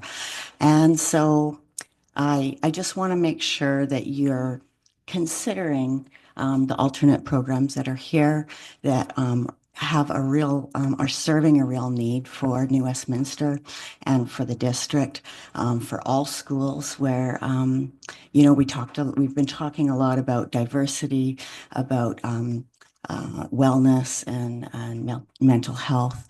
And just please be considerate of when we're talking about these cuts of some of these alternate programs that really are filling a need in here, in this system. And when you're thinking about these cuts, as everybody's saying, the cuts to EAs is going to impact teachers, which is going to impact kids. And so can we please consider who we're talking about and what we're talking about? It's our kids, it's our future. And let's look for ways that we can cut the budget. We understand that we need to cut the budget for this year, but who are we really here to serve? And that's our kids and ultimately our future. So please be considerate of that when you're making these cuts. And programs like the one that my kids have been through and that I'm a part of, we're not protected by class size and composition. We have a very, very small staff, and it could be devastating for us, for our students, and for the district as a whole, who we are taking students and having success where it hasn't been happening in the school system. So I know I probably shouldn't be speaking this way, but I am a member of the community, and I am a longstanding member of the community. Also, I just have a question about when will there be time for public consultation before this budget is passed? Answer that one. So this is one opportunity. There's an email address to contact the board. So welcome to send letters or contact trustees individually. And then there will be another opportunity to speak before the budget is passed at a meeting, which we're going to schedule tomorrow morning within the next week. Okay. Yeah. Thank you. And post it on the website. Yeah, thank you. Superintendent Davidson, did you want to respond to any of the other budget comments? I think there's a lot there, and I think acknowledging that none of the decisions that the board is facing are easy. Some of the conversation around the cost of attendance management and teacher growth supervision and evaluation, I thought I would provide those numbers just for clarity. So there is no cost in terms of programs for the attendance management work that we're doing. Attendance management is in fact intended to be a supportive process of making sure that if someone is absent, not just absent one day, but absent fairly often, that the employer extends a hand to ask, are you okay? And is there anything you need? The notion that it is perceived necessarily as being aggressive in nature is it's certainly not the way it's implemented or intended. The cost of the training associated with the teacher growth supervision and evaluation program works out to about 3/10,000ths of 1% of the budget. And so spending that amount of money in order to train administrators and central office personnel to engage in that process in a way that is highly professional and supportive of practice is important. I know of no occupation that doesn't have an expectation for evaluation that's predictable and supportive of practice, that's compassionate, and that's tied to standards that are understood and reasonable. And so that's the reason the jurisdiction is moving in that direction, because it's supportive of practice and it's ultimately good for the students that we serve. I will say I've never worked in an environment where it wasn't part of the professional organization.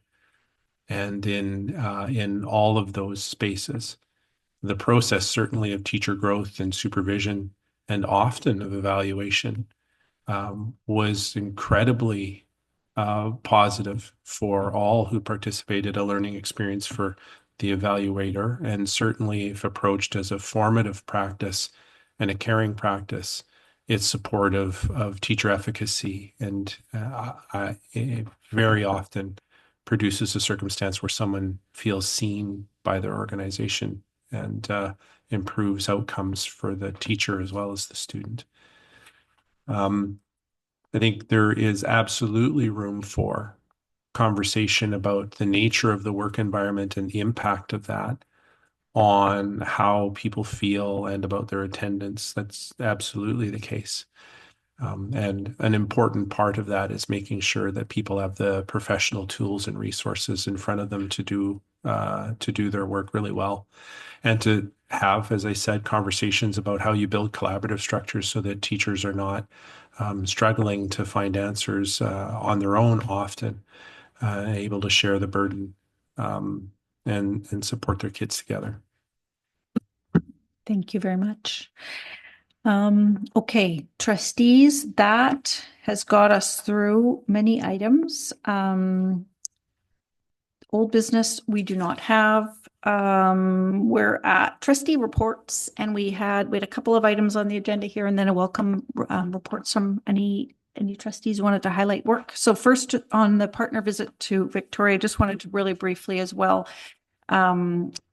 share my deep thanks to the partner groups who joined us in our trip to Victoria. It was, I think, quite remarkable looking back on it that we had the chairs of all of these organizations united. We had Laura from DPAC, Christy from the Teachers Union, Carrie from CUPE, Ken from the Principals and Vice Principals Association, Cheryl and I from the elected board, and Mark as the superintendent. And we all we were a big group, and we just went into room after room, and we met with MLA Jennifer Whiteside and Speaker Raj Chauhan and Education Minister Lisa Baer and her deputy minister, and a bunch of other senior people. It was a bit of a blur, to be honest. And then we met with Minister of Infrastructure, Bowen Ma, and her staff. And I thought I thought just the combined impact of that was so powerful. And we just sort of took turns and said that shared the perspectives, the unions on behalf of your members and Laura on behalf of kids and families. And I was just so proud of us. I thought it was really impactful. And I think the politicians were struck as well. I know we got some nice comments afterwards, and many people said they had never seen a coordinated delegation like that from a district before. So that was really, really neat. It wasn't something that we knew was a new thing to do. I think it was just sort of the new Westminster way, but I'm really, really glad we did it. And who knows what the impact is, but certainly no harm was done. And maybe a little bit of good. And we'll continue those efforts together. So just really, really appreciate folks for doing that.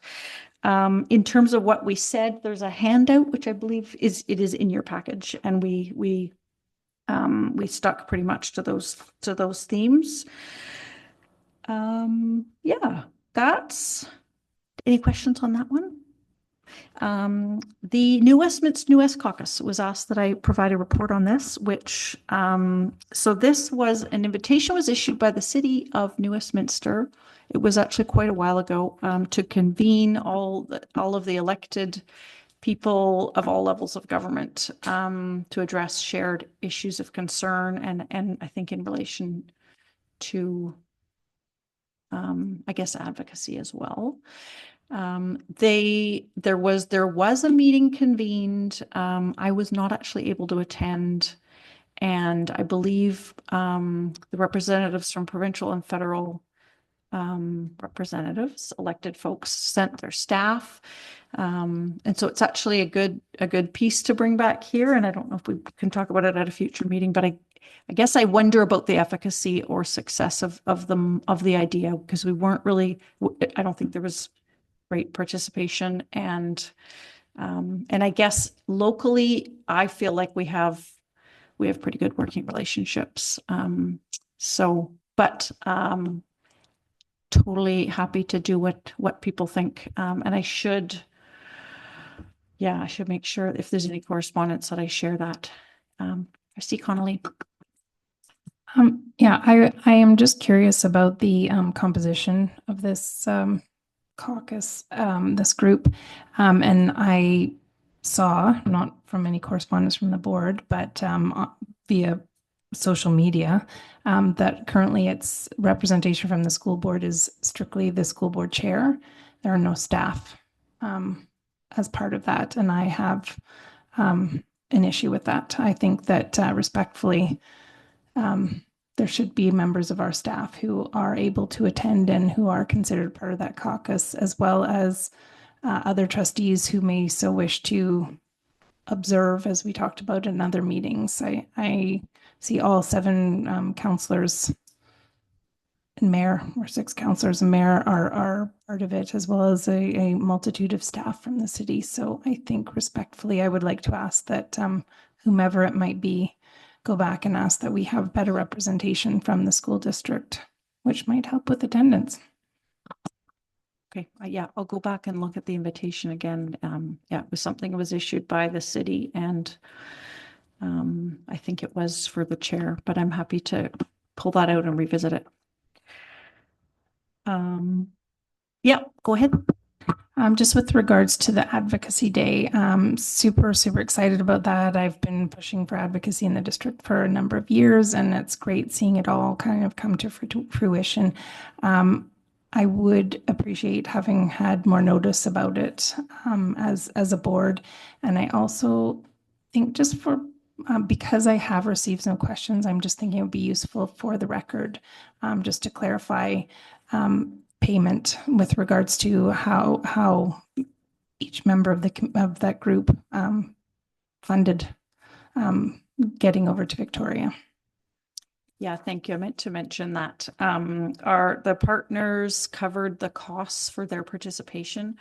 So the district paid for chair, vice chair, and superintendent to travel, and very generously, the NWTU covered the costs for DPAC's participation, which I hope that is okay to say, was really appreciated because I think that parent voice is so important. So we did travel by float plane just because it was otherwise a very long day. But so I think a fairly reasonable cost for the impact that we had, hopefully. Okay, any other trustee reports folks would like to make?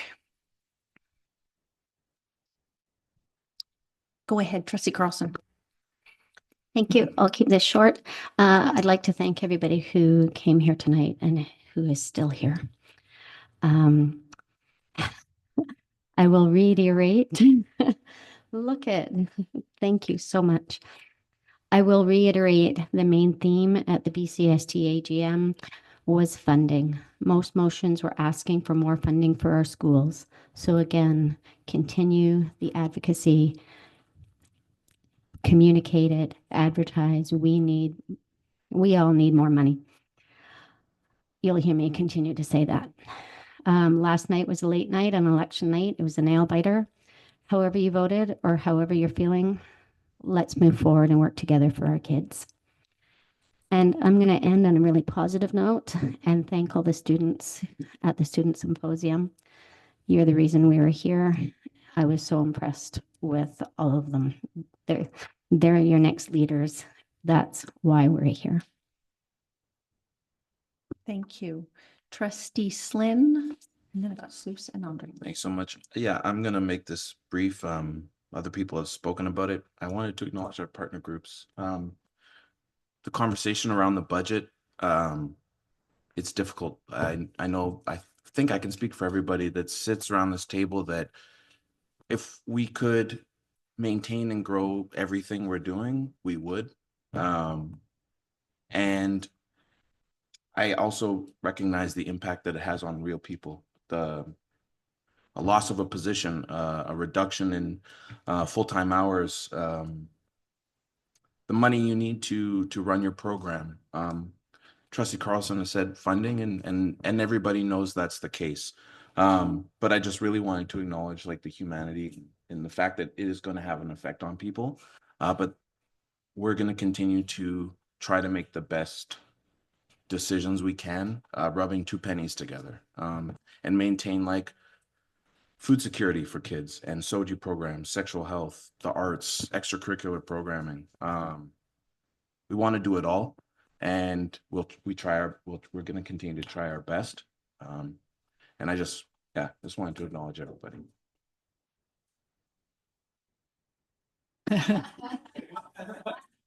you. Maybe that's the problem. Trustee Sluice.